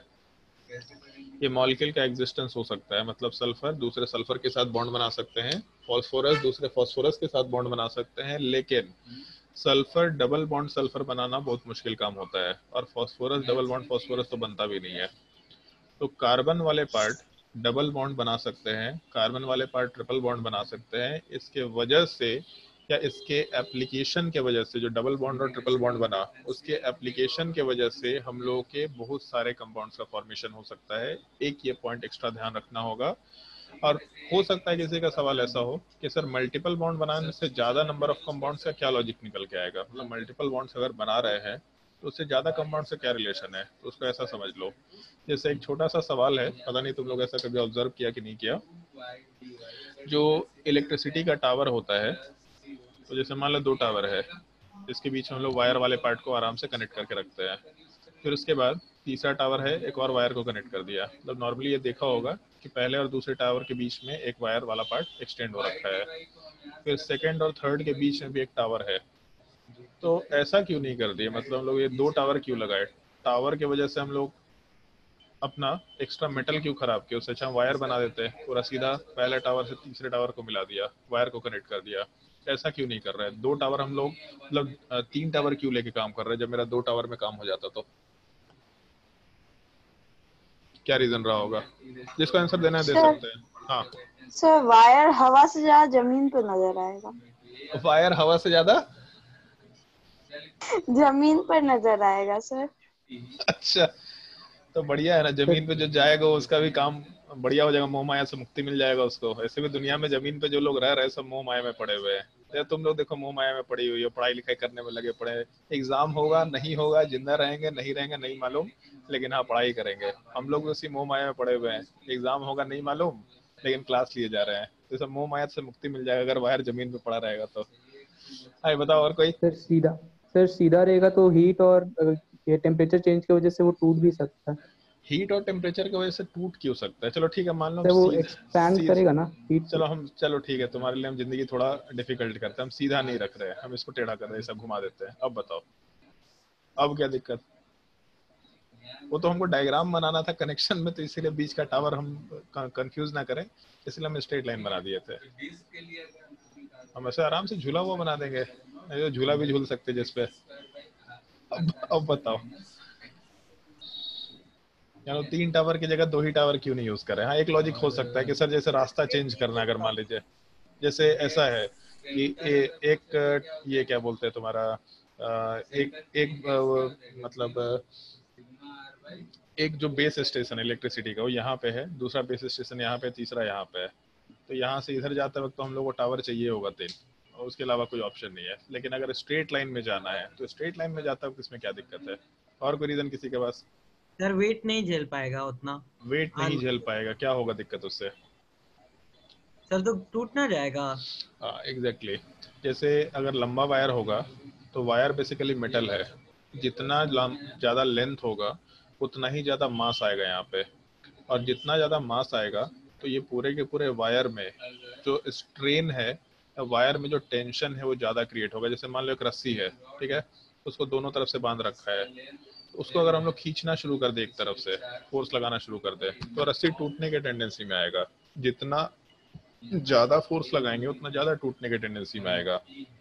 दूसरा सिचुएशन ऐसा ले सकते हैं, जैसे मान लो एक रस्सी है, उसको ऐसा बांध रखा है, ठीक है, और उसको यहाँ से फोर्स अप्लाई कर देते हैं, तो भी तो रस्सी टूट सकता है। ऐसा थोड़ी नहीं केवल इस साइड से फोर्स लगाया या लेफ्ट साइड से फोर्स लगाया तभी रस्सी टूटेगा। अगर हम लोग बीच से फोर्स लगाते हैं तो ये वायर वाला पार्ट, जैसे ये जो रस्सी वाला पार्ट है, थोड़ा एक्सटेंड होगा, और उसके बाद अगर एक्स्ट्रा फोर्स लगाएंगे तो रस्सी के अंदर टेंशन बढ़ेगा और रस्सी टूटेगा ही टूटेगा। इधर यहाँ से टूटेगा कहीं से या फिर इधर से टूटेगा। तो जब हम लोग काफ़ी लंबा वायर लेंगे तो उसके वजह से मास भी ज़्यादा बढ़ेगा, और जब मास ज़्यादा बढ़ेगा मतलब नीचे के डायरेक्शन में जो mg फोर्स है वो ज़्यादा लगेगा, और अगर mg फोर्स ज़्यादा लगेगा तो वायर के ऊपर बहुत ज़्यादा फोर्स होने से जो उसका ब्रेकिंग पॉइंट है, जैसे रस्सी का एक ब्रेकिंग पॉइंट है, सिमिलर टाइप से वायर का भी एक ब्रेकिंग पॉइंट रहा होगा, वो ब्रेकिंग पॉइंट जैसे रीच कर गया वो टूट जाएगा। तो इसलिए छोटे छोटे वायर्स के फॉर्म में काम करते हैं हम लोग। छोटा वायर लेंगे तो मास और ब्रेकिंग पॉइंट वो एडजस्टेबल होगा, तो वायर टूटने की टेंडेंसी में नहीं होगा। तो ऐसा सोच सकते हैं हम लोग कि अगर हम लोग एक वायर को 2 वायर में कन्वर्ट कर दिए, छोटा छोटा वायर बना दिए, तो उस केस में उसका स्ट्रेंथ जो है वो थोड़ा बढ़ गया। स्ट्रेंथ तो नहीं बढ़ा, लेकिन उसके ऊपर जो लोड पड़ने वाला था वो लोड कम हो गया, तो टूटने की टेंडेंसी कम हो गई। तो सेम चीज अपने मॉलिक्यूल्स के केस में हो सकता है। जैसे पहला जो पार्ट था अपना कैटेनेशन, उसमें ये था सेल्फ लिंकिंग प्रॉपर्टी, जिसके वजह से बहुत सारे कार्बन्स आपस में कनेक्ट होकर के बहुत बड़े बड़े स्ट्रक्चर्स बना सकते हैं। अगर मान लो बहुत सारे कार्बन आपस में कनेक्ट होकर बड़े स्ट्रक्चर्स बनाए, तो बेसिकली बहुत लंबा चेन बन गया, और हर एक कार्बन का कुछ ना कुछ मास है। तो जब लंबा चेन बनाएंगे तो मास होने के वजह से चेन का जो स्ट्रेंथ है वो भी वीक होगा। और भी बहुत सारे फैक्टर्स होते हैं, अभी उन फैक्टर्स में नहीं जा रहे, बट अभी के लिए सिंपल लॉजिक के हिसाब से बात करें तो ज़्यादा मास एसोसिएट होने से चेन ब्रेक करने की टेंडेंसी ज़्यादा होगी, या चेन का जो जो ब्रेकिंग पॉइंट है वो अचीव कर जाएगा, चेन ब्रेक होने की टेंडेंसी में होगा। तो जब हम लोग यहाँ पे मान लो बीच में सिंगल के जगह पे डबल बॉन्ड बना दिए या ट्रिपल बॉन्ड बना दिए, तो एक रस्सी, 2 रस्सी और 3 रस्सी, डेफिनेटली 3 रस्सी में स्ट्रेंथ ज़्यादा होगा।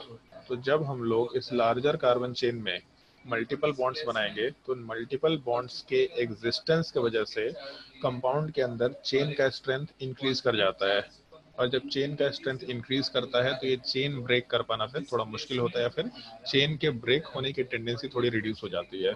तो कार्बन के केस में मल्टीपल बॉन्ड बनाने की जो टेंडेंसी है वो लंबे लंबे कार्बन चेन्स में भी, काफ़ी लंबे लंबे स्ट्रक्चर्स में भी पूरे कंपाउंड को ज़्यादा स्ट्रेंथ दे करके रखता है, तो वो चेन ब्रेक नहीं हो पाता, मॉलिक्यूल एग्जिस्ट करना शुरू करता है। लेकिन सल्फर के साथ सल्फर का बॉन्ड या फास्फोरस के साथ फास्फोरस का मल्टीपल बॉन्ड नहीं बन सकता। इसका मतलब जब हम लोग सल्फर का इस तरीके से लंबा चेन बनाएंगे तो सल्फर वाला जो पार्ट है लंबे चेन में जाने की वजह से आराम से ब्रेक होने की टेंडेंसी में होगा। तो जैसे लंबा चेन बनाएंगे वो ब्रेक कर जाएगा कहीं से, तो फिर से छोटे चेन में कन्वर्ट हो गया, फिर से लंबा चेन बनाएंगे फिर से ब्रेक कर जाएगा कहीं से, छोटे चेन में कन्वर्ट हो गया।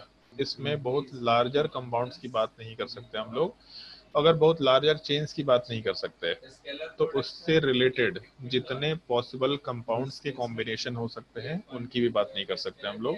मतलब बहुत ज़्यादा कंपाउंड्स के एग्जिस्टेंस यहाँ पे नहीं हो सकते हैं। तो ऑल दो sulphur and phosphorus tetra valency show करता है, सॉरी कैटेनेशन शो करता है और ज़्यादा वैलेंसी शो करता है, फिर भी इसके अंदर मल्टीपल बॉन्ड्स बनाने की टेंडेंसी नहीं होती है। इसके वजह से हम लोग इसके बहुत ज़्यादा कंपाउंड्स का फॉर्मेशन नहीं कर सकते, जबकि कार्बन मल्टीपल बॉन्ड्स बना सकता है, जिसके वजह से बड़े बड़े चेन के स्ट्रक्चर में भी हम लोगों को आराम से अच्छा स्ट्रेंथ मिलेगा, कंपाउंड को आराम से ज़्यादा स्टेबल कंडीशन मिलेगा, कंपाउंड एग्जिस्ट कर सकता है। ये नोट वाले पार्ट में पॉइंट नोट कर लो। सर हम लोग सल्फर को वैसे क्राउन का शेप में ही क्यों अरेंज करते हैं? हम अरेंज नहीं करते हैं। तुम इसी शेप में क्यों है? तुम्हारा हाथ नीचे क्यों नहीं रह गया? पैर ऊपर वाले शोल्डर के पास क्यों नहीं रह गया? ये बताओ। वो तो सर डिफाइंड स्ट्रक्चर है। तो ये भी डिफाइंड स्ट्रक्चर, नेचर में मॉलिक्यूल एग्जिस्ट ही ऐसा करता है, ये फैक्ट है, उसको हम लोग कुछ नहीं कर सकते। सर पर कोई रीजन होगा ना कि क्राउन का शेप में ही क्यों है और नहीं कोई शेप नहीं भाई, बिल्कुल रीजन नहीं है। तुम्हारा जो शेप है उसका क्या रीजन है? कुछ नहीं। कुछ नहीं। तो तुम्हारे शेप के लिए कुछ रीजन नहीं है तो सल्फर के शेप के लिए रीजन हो जाएगा, उसके साथ नाइंसाफी क्यों? हम लोग का जो बॉडी है वो बॉडी भी तो छोटे छोटे एलिमेंट से मिलकर के ही बना है। तो हम लोग का शेप है और उसका शेप नहीं है। रीजन एक है, सिमेट्रिकल स्ट्रक्चर बनना चाहिए। सिमेट्रिसिटी पूरे दुनिया में एग्जिस्टेंस कराता है हर एक चीजों का। जितना सिमेट्रिकल स्ट्रक्चर उतना स्टेबल स्ट्रक्चर। तो क्राउन शेप में थोड़ा सिमेट्रिसिटी आता है। हाँ ये है कि स्ट्रेट लाइन भी तो हो सकता था, ऐसा sulphur sulphur sulphur sulphur sulphur straight line हो सकता था। तो ऐसा स्ट्रेट लाइन क्यों नहीं हो रहा? क्योंकि बचपन में एक चीज पढ़ा था, जब भी मॉलिक्यूल का फॉर्मेशन होता है तो ऑक्टेट के कंप्लीशन के लिए होता है। तो एक रीजन हम लोग बोल सकते हैं कि ऑक्टेट के कंप्लीशन के लिए एक रिंग टाइप का स्ट्रक्चर है, मतलब पहला सल्फर और लास्ट सल्फर आपस में अटैच्ड हो रखा होता है। और दूसरा, क्राउन शेप में ऐसा जिगजैग फॉर्म क्यों आया, उसका एक रीजन है। मतलब एक जिगजैग फॉर्म का एग्जिस्टेंस कैसे हो रहा, क्यों हो रहा है उसका रीजन नहीं है, बट कैसे हो रहा है उस चीज को हम लोग एक्सप्लेन कर सकते हैं। उसके लिए थोड़ा केमिकल बॉन्डिंग तक का वेट करना पड़ेगा। पॉइंट नोट कर लो इसके जस्ट नीचे। Although sulfur and phosphorus shows catenation and higher valency than carbon, but due to their inability to form due to their inability to form multiple bonds similar as carbon, similar to carbon, but due to their inability to form multiple bonds similar to carbon, large number of their compounds does not exist.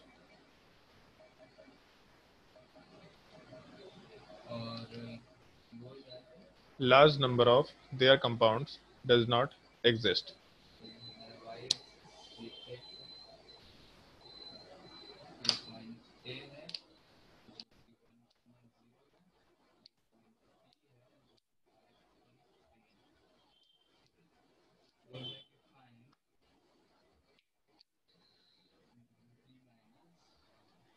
Sir silicon भी multiple bond नहीं बनाता है? Silicon भी multiple bond नहीं बना सकता। Silicon तो और नहीं बना सकता। अगर फास्फोरस और सल्फर नहीं बना सकता तो सिलिकॉन बिल्कुल नहीं बनाएगा। सल्फर इनफैक्ट बनाता है, एक मल्टीपल बॉन्ड बना सकता है। मतलब सल्फर डबल बॉन्ड सल्फर होता है, but phosphorus double bond phosphorus नहीं होता। उसका रीजन है, उसका रीजन हम लोग केमिकल बॉन्डिंग में डिस्कस करेंगे। ये तो सबसे स्टार्टिंग हम लोग का पार्ट हो गया कि कार्बन एंड इट्स कंपाउंड को या ऑर्गेनिक केमिस्ट्री को हम लोग अलग से पढ़ते ही क्यों है। तो उसके बहुत सारे millions and millions of compound है। तो उन सब चीज़ों को हम लोग ऑर्गेनिक केमिस्ट्री में आराम से ज़्यादा अच्छे तरीके से अरेंज कर सकते हैं। ज़्यादा जैसे मिलियन ऑफ कंपाउंड एग्जिस्ट कर रहे हैं, तो हम लोग हर एक कंपाउंड को अलग अलग कैसे पढ़ सकते हैं? तो हम लोग उसको कैटेगराइज करके पढ़ते हैं कि इन मिलियन कंपाउंड में एक ये कैटेगरी हो गया, एक ये कैटेगरी हो गया, एक ये कैटेगरी हो गया। जैसे 10th क्लास में पढ़ा था carboxylic acid, Easter, alcohol, aldehyde, alkane, alkyne, alkyne. हम लोग पूरे के पूरे कंपाउंड्स को इन छोटे छोटे पार्ट्स में कैटेगराइज करके काम करने की कोशिश करते हैं ताकि चीज़ें हम लोग रिलेटिवली ईजी तरीके से समझ पाए। लेकिन पॉइंट ये आता है सबसे बड़ा, ये कैटेगरी वाला पार्ट हम लोग कर तो रहे हैं, बट पहले उससे ये सीख तो लें कि हम लोग कंपाउंड्स को रिप्रेजेंट कैसे कर सकते हैं। क्लास 10th में भी ये चीज़ सीखा था, बट क्लास 11-12 में है तो डेफिनेटली कुछ तो एक्स्ट्रा सीखना पड़ेगा। इस केस में हम लोग आराम से हेडिंग डाल सकते हैं रिप्रेजेंटेशन ऑफ ऑर्गेनिक कंपाउंड्स। और हम लोग अभी केवल 2 डायमेंशन की बात करेंगे, 3 डायमेंशन वाले पार्ट की बात नहीं करेंगे। 3 डायमेंशन वाले पार्ट को हम लोग जब आइसोमरिज्म डिस्कस करेंगे, स्टीरियो आइसोमरिज्म, थोड़ा एक अलग टाइप का आइसोमरिज्म होता है, तब उस केस में हम लोग वहाँ पे 3 डायमेंशनल रिप्रेजेंटेशन वाले पार्ट की बात करेंगे। और रिप्रेजेंटेशन में क्या क्या चीजें हो सकती हैं उन सब चीजों को हम मेंशन करते चले जा रहे हैं। जैसे एक तो होता है हम लोग का representation expanded form. Expanded form note करते जाओ, एक काम करो नोट ही करते चले जाओ।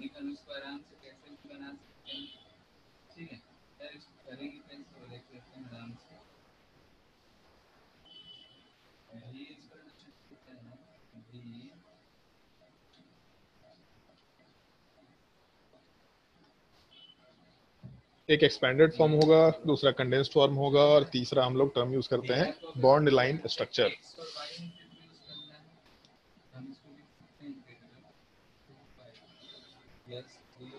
जो क्लास 10th में तुम लोगों ने पढ़ा था वो एक्सपेंडेड फॉर्म था।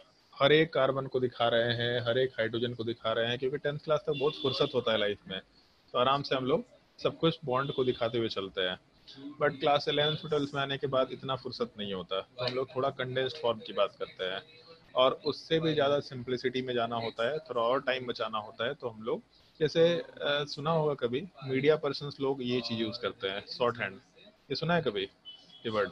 Yes sir. कहाँ सुना है? सर कहाँ पे सुना है? स्टेनोग्राफी वगैरह। हाँ, जो टाइपिंग सिखाते हैं ना, टाइप राइटर्स वगैरह सब, तो वो लोग शॉर्ट हैंड नोटेशन सिखाते हैं। शॉर्ट हैंड नोटेशन में बहुत सारे वर्ड्स का कुछ ये होता है, सिंबल होता है। जैसे मान लो ऐसा दे रखा, ऐसा दे रखा, तो किसी चीज का सिंबल होगा, हमको नहीं मालूम किस चीज का होता है, बट बहुत सारे, जैसे अब मान लो कि कोई स्पीच दे रहा है और उसी स्पीच को नोट करना है हमको, तो उसका स्पीच हम लोग नहीं लिख सकते, वो बोलते जा रहा है। इधर रिकॉर्ड कर सकते हैं, या फिर पुराने टाइम पे शॉर्ट हैंड नोटेशन यूज किया जाता था ताकि उसके स्पीच को थोड़ा फास्टली लिख पाए। उसमें ऑफ है, दिस है, दैट है, ये सब रेगुलर वर्ड्स हैं। जो इरेगुलर वर्ड होंगे उसको नोट डाउन कर लो, बट अदरवाइज जो रेगुलर वर्ड्स हैं उसको तो हम लोग शॉर्ट हैंड नोटेशन से आराम से रिप्रेजेंट कर सकते हैं। तो बॉन्ड लाइन स्ट्रक्चर ऑलमोस्ट उसी टाइप का चीज है, शॉर्ट हैंड टाइप का नोटेशन है, जिसमें कार्बन्स को भी नहीं दिखाते। एक्सपेंडेड फॉर्म में हम लोग सारे के सारे बॉन्ड्स को रिप्रेजेंट करते हैं, इंक्लूडिंग हाइड्रोजन। मतलब सारे बॉन्ड्स दिखाई देंगे कार्बन हाइड्रोजन के, मतलब कार्बन से एसोसिएटेड जितने बॉन्ड्स हैं, सिंगल डबल ट्रिपल, वो सारे के सारे बॉन्ड्स हम लोग को ये रिप्रेजेंट करना होता है। जैसे मान लो हम लोग एग्जाम्पल के फॉर्म में काम करेंगे, तो मान लेते हैं C2H6 है, C2H6 वाले पार्ट का मतलब इथेन हो गया। तो इस केस में हम लोग का रिप्रेजेंटेशन ऐसा होता है, जो क्लास 10 से पढ़ा था, 2 कार्बन है, दोनों कार्बन के ऊपर 3-3 हाइड्रोजन्स हैं, सबको रिप्रेजेंट कर दिया। उसके अलावा कार्बन और हाइड्रोजन के बीच में एक एक लाइन है, मतलब एक एक बॉन्ड है, दूसरे कार्बन हाइड्रोजन के बीच में भी एक एक बॉन्ड है, और उसके अलावा दोनों कार्बन के बीच में एक एक बॉन्ड है। तो कार्बन से एसोसिएटेड जितने बॉन्ड्स होंगे, केवल कार्बन से एसोसिएटेड, बाकी एटम्स नहीं, ऑक्सीजन हो गया, नाइट्रोजन हो गया, उससे मतलब नहीं होगा, बट कार्बन से एसोसिएटेड जितने बॉन्ड्स होंगे उन सब को हम लोग रिप्रेजेंट किया करते हैं। ये चीज अपना एक्सपेंडेड फॉर्म कहलाता है। सबसे घटिया फॉर्म है, हम लोग इसको रेयरली यूज करेंगे क्योंकि इसमें बहुत टाइम खराब होता है। जब कंडेंस्ड फॉर्म की बात करेंगे, तो कंडेंस्ड फॉर्म वाले पार्ट में जो आवाज क्या हो गया? आवाज नहीं आ रहा है। आवाज नहीं आ रहा है? हम लोग को आ रहा है। आवाज नहीं आ रहा है। प्रीति, तुम्हारा नेटवर्क का आ थोड़ा रहा नहीं प्रॉब्लम। रहा है। हाँ ठीक है ठीक है, सब नेटवर्क का कट थोड़ा कट जा रहा है। नेटवर्क का थोड़ा प्रॉब्लम होगा तुम्हारे तरफ, ऐसे बारिश का मौसम चल रहा है, थोड़ा देखो नेटवर्क इधर उधर से होता है ना, कहीं ऐसे खिड़की के बाहर जब मोबाइल रख के देखेंगे तो उधर नेटवर्क दिखाई देगा, ऐसे रूम में दिखाई नहीं देगा। छत पे जाएंगे तो नेटवर्क आया था ना अभी कुछ दिनों पहले न्यूज में, केरला में एक लड़की जो है वो छत पे बैठ के पढ़ाई कर रहे थे। तो तुम लोग भी छत पे बैठ के पढ़ाई करो, तुमको भी सरकार की तरफ से कुछ हेल्प मिल जाएगा, घर में ब्रॉडबैंड कनेक्शन लग जाएगा। चलो ध्यान दो। जैसे जब हम लोग कंडेंस्ड फॉर्म की बात करेंगे, तो कंडेंस्ड फॉर्म वाले पार्ट में हम लोग कार्बन कार्बन के बॉन्ड्स को भी कभी कभी शो करते हैं, कभी कभी नहीं भी शो करते हैं, लेकिन कार्बन और हाइड्रोजन के बॉन्ड्स को हम लोग कभी शो नहीं करते हैं। जैसे अगर मान लो इसी इथेन का हम लोग को कंडेंस्ड फॉर्म रिप्रेजेंट करना है, तो हम लोग केवल ये देखेंगे कि कितने कार्बन हैं। जैसे मान लो एक कार्बन दे रखा था, दूसरा एक और कार्बन दे रखा, तो कार्बन के ऊपर 3 हाइड्रोजन है अपने पास, तो कार्बन के साथ हम लोग 3 हाइड्रोजन राइट साइड में लिख सकते हैं, लेफ्ट साइड में भी लिख सकते हैं, कोई दिक्कत नहीं है, मतलब ऐसा भी लिख सकते हैं CH3, लेकिन हम लोग नॉर्मली लेफ्ट से राइट लिखा करते हैं, तो इसीलिए सबसे पहले कार्बन लिखेंगे, इसके साथ 3 हाइड्रोजन से तो CH3 लिखेंगे। दूसरा, कार्बन कार्बन के बॉन्ड्स को रिप्रेजेंट कर सकते हैं, तो हम लोग को दिख रहा कि यहाँ कार्बन और दूसरे कार्बन के बीच में एक सिंगल लाइन है, मतलब सिंगल बॉन्ड है, तो यहाँ सिंगल बॉन्ड डाल दिया, फिर एक कार्बन लिखा, और दूसरे कार्बन पे भी 3 हाइड्रोजन है, तो यहाँ वाले पार्ट पे भी 3 हाइड्रोजन लिख दिया।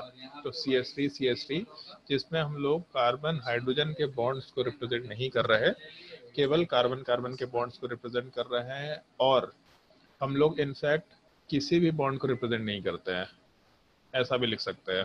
CH3 इसको कंप्लीटली कंडेंस्ड फॉर्म बोला जाता है, लेकिन हम लोग सर यूजुअली, आपका आवाज कट कट क्या रहा है? मेरा आवाज कट कट क्या आ रहा है? तो मेरी तरफ हो सकता है नेटवर्क का प्रॉब्लम हो। नो सर हम लोग को ठीक है। सर अब ठीक है। अच्छा चलो ठीक है, चलो ठीक है, जिसको दिक्कत हो रहा है थोड़ा देख लेना, हम लोग वीडियो अपलोड भी कर देंगे, इतना ज़्यादा दिक्कत नहीं होना चाहिए, ठीक है। तो जैसे हम लोग जब कोई भी बॉन्ड रिप्रेजेंट नहीं करेंगे तो उसको हम लोग आराम से कंडेंस्ड फॉर्म बोल सकते हैं, बट इन जनरल वो बहुत कंफ्यूजिंग होता है कंडेंस्ड फॉर्म। ये कंडेंस्ड फॉर्म से उल्टा स्ट्रक्चर बनाना थोड़ा दिमाग खराब करता है, तुम लोग का भी दिमाग खराब होगा, बट हम लोग उसके ऊपर अगले दिन भी प्रैक्टिस करेंगे आराम से, वो चीज़ तुम लोग को कंफर्टेबली समझ में आ जाएगा। लेकिन हम लोग नॉर्मली ये तरीका यूज करेंगे जहाँ पे कार्बन हाइड्रोजन के बॉन्ड को नहीं शो करेंगे, बट कार्बन कार्बन के बॉन्ड्स को शो करेंगे। एक तो ये पार्ट होता है, और दूसरा एक हम लोग के पास होता है बॉन्ड लाइन स्ट्रक्चर, जिसमें ना हम लोग कार्बन को रिप्रेजेंट करेंगे ना हाइड्रोजन को रिप्रेजेंट करेंगे जो कार्बन से एसोसिएटेड है, हम लोग केवल लाइन के टर्म में काम करेंगे। और अगर कोई भी दूसरा एटम कार्बन हाइड्रोजन के अलावा एग्जिस्ट कर रहा तो उसको हम लोग रिप्रेजेंट करेंगे, और अगर उससे कोई हाइड्रोजन अटैच्ड है तो उसको भी रिप्रेजेंट करेंगे। लेकिन अगर कार्बन और कार्बन से एसोसिएटेड हाइड्रोजन हुआ तो उन सबको हम लोग बिल्कुल भी रिप्रेजेंट नहीं करेंगे, इसको बॉन्ड लाइन स्ट्रक्चर बोला जाता है। और एक पॉइंट ध्यान रखना होता है, एक लाइन में जो भी एंड पॉइंट होंगे, जो भी एंड पॉइंट, जैसे मान लो ऐसा दे रखा अगर, तो इस लाइन, एक तो एक्चुअल में तो इसको लाइन नहीं बोल सकते, लेकिन जो भी इस चेन का एंड पॉइंट है, ये एंड पॉइंट वाला पार्ट एक एक कार्बन कहलाएगा।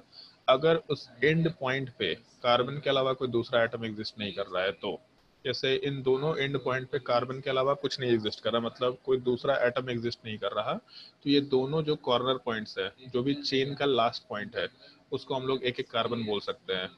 और जहाँ कहीं भी हम लोग का लाइन बेंड होगा, उस पार्टिकुलर पॉइंट पे भी हम लोग एक कार्बन कंसिडर कर सकते हैं।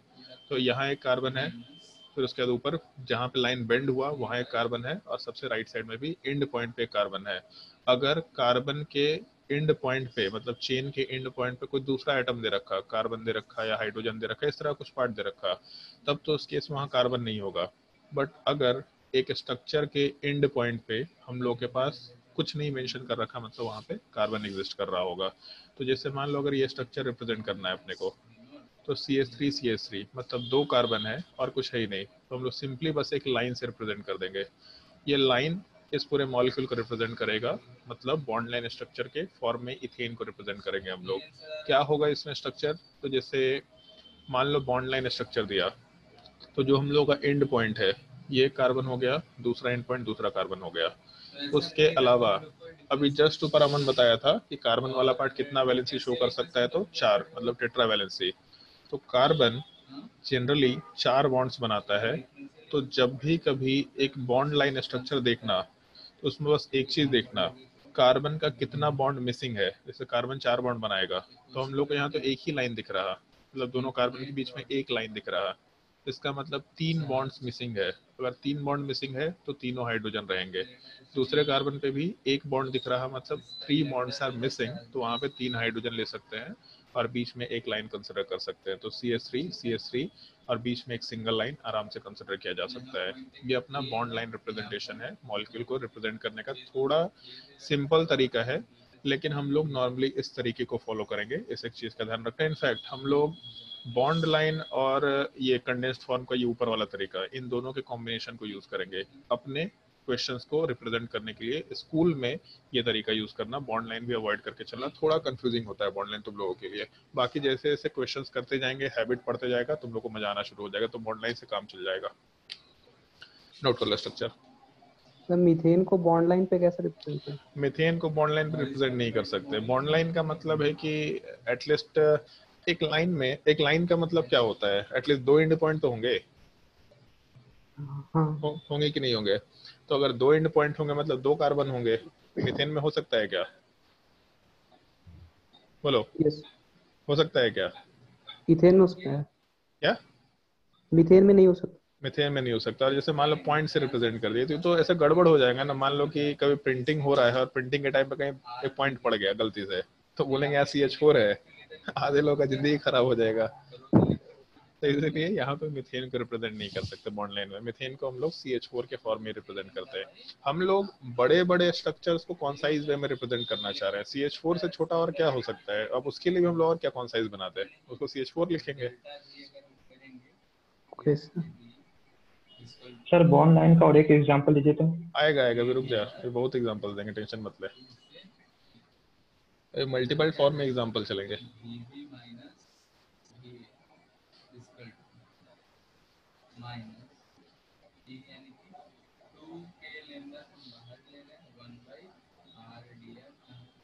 अगर नोट कर लिया तो हम सेकंड मॉलिक्यूल जो डिस्कस करना चाह रहे हैं, प्रोपेनॉन डिस्कस कर लेते हैं।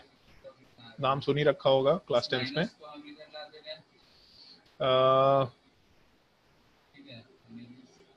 विवेक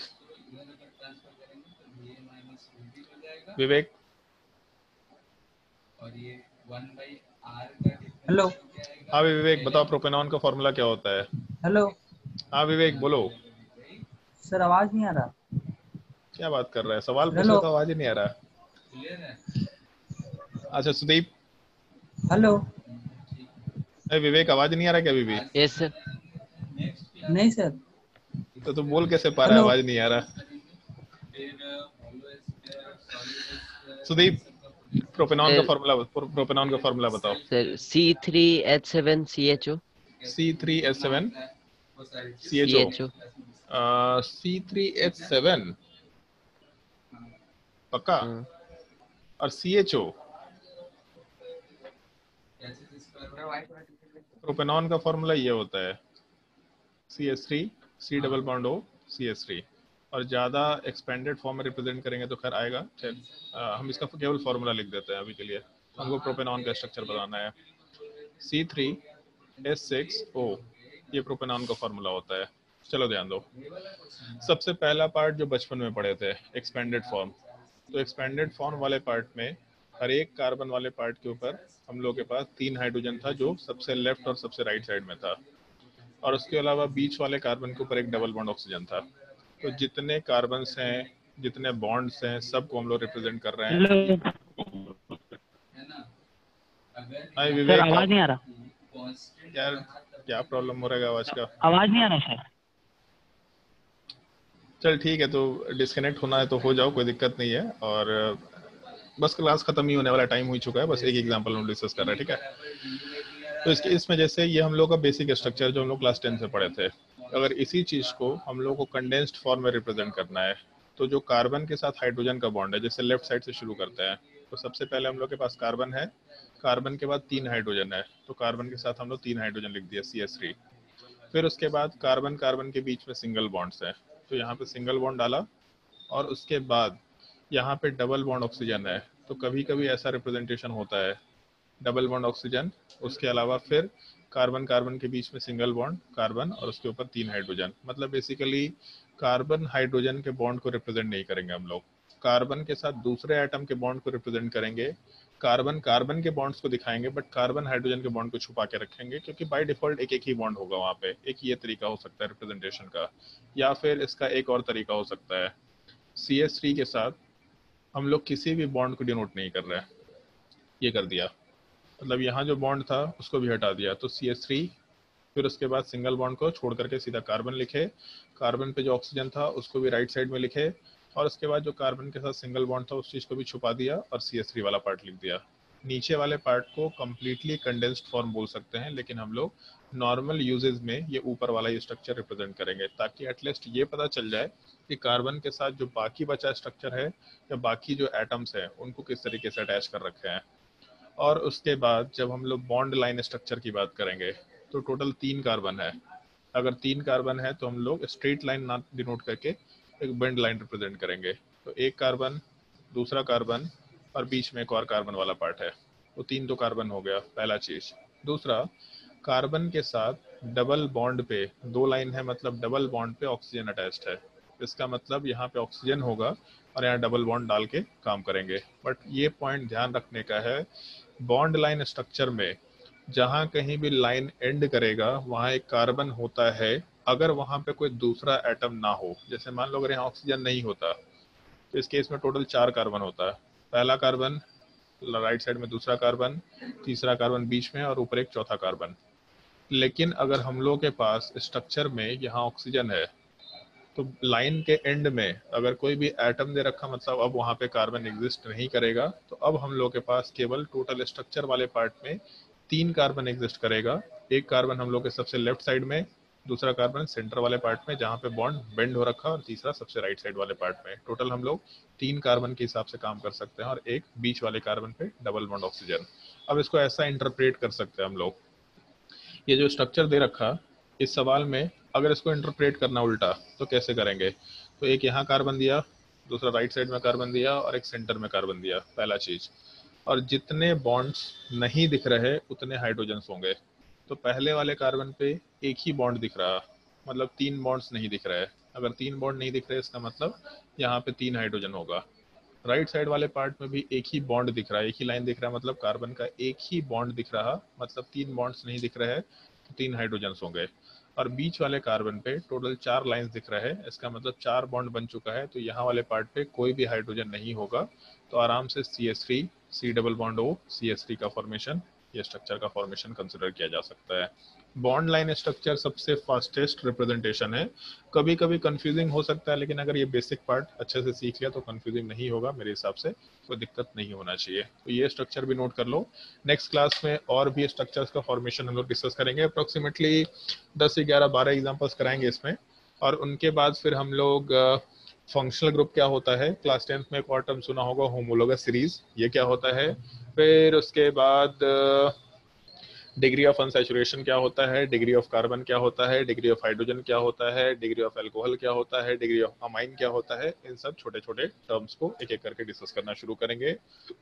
उसके बाद फिर हम लोग नोमेनक्लेचर वाला पार्ट शुरू करेंगे, जैसे इथेन, मीथेन, प्रोपेन, ब्यूटेन, ये हम लोग नोमेनक्लेचर कैसे कर सकते हैं। और नोमेनक्लेचर का पार्ट ढंग से प्रैक्टिस करना, क्योंकि वैसे ढंग से प्रैक्टिस क्या करना, हम लोग इतने अर्ली स्टेज में इस बार ऑर्गेनिक केमिस्ट्री पढ़ रहे हैं कि पूरे साल भर तुम्हारे सामने क्वेश्चंस आता जाएगा, तो तुम्हारा ये प्रैक्टिस अपने आप होता जाएगा। ये बाय डिफॉल्ट तुमको 2 साल में याद होना चाहिए, क्योंकि क्लास 12 के बोर्ड एग्जाम में भी एक क्वेश्चन फिक्स होता है। 12 के बोर्ड एग्जाम में केमिस्ट्री में एक सवाल IUPAC नोमेनक्लेचर का होता है, मतलब ऑर्गेनिक केमिस्ट्री के नोमेनक्लेचर से होता ही होता है। तो ये चीज तो आना ही चाहिए बाय डिफॉल्ट तुमको, और ऐसा होना चाहिए प्रैक्टिस की अगर कोई भी कभी भी सवाल पूछे तो आराम से आंसर दे पाए, उसमें कोई कंफ्यूजन ना हो। तो इसलिए ध्यान रखना। नेक्स्ट क्लास में फिर हम लोग इन्हीं स्ट्रक्चर्स को और ज्यादा एक्सटेंड करेंगे, और नेक्स्ट क्लास थोड़ा फास्ट होगा, क्योंकि आज बेसिक था, ये पार्ट रिप्रेजेंट कर दिया। अब नेक्स्ट क्लास में केवल एग्जांपल्स कराना है, फिर जैसे ही कोई नया टर्म आएगा तो हम लोग आराम से धीरे धीरे सारे टॉपिक्स के ऊपर डिस्कशन करेंगे। हाँ सर, बेंजीन का बॉन्ड लाइन कैसे बनेगा? बेंजीन का बॉन्ड लाइन कैसे बनेगा, चलो बता देते हैं। वैसे हम इसको नेक्स्ट क्लास में डिस्कस करते हैं, बट अभी के लिए बता देते हैं।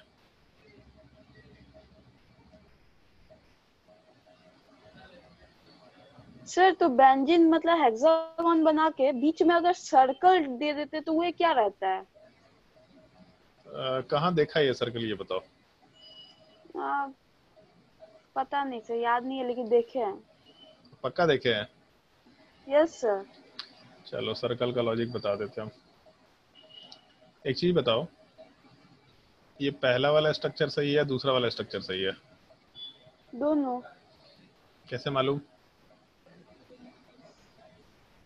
सर, एक बॉन्ड, एक सिंगल बॉन्ड, फिर डबल बॉन्ड, ऐसे ही बेंजीन का बनता है। दोनों में कोई डिफरेंस नहीं है एक्चुअल में, दोनों को बस हम लोग थोड़ा सा घुमाएंगे तो निकल के आ जाएगा स्ट्रक्चर। लेकिन एक डिफरेंस हो सकता है, जैसे अगर मान लो यहाँ कार्बन 14 होता, इन जनरल ऑर्गेनिक केमिस्ट्री में स्टार मार्क करने का मतलब हम लोग आइसोटोप्स की बात कर रहे हैं।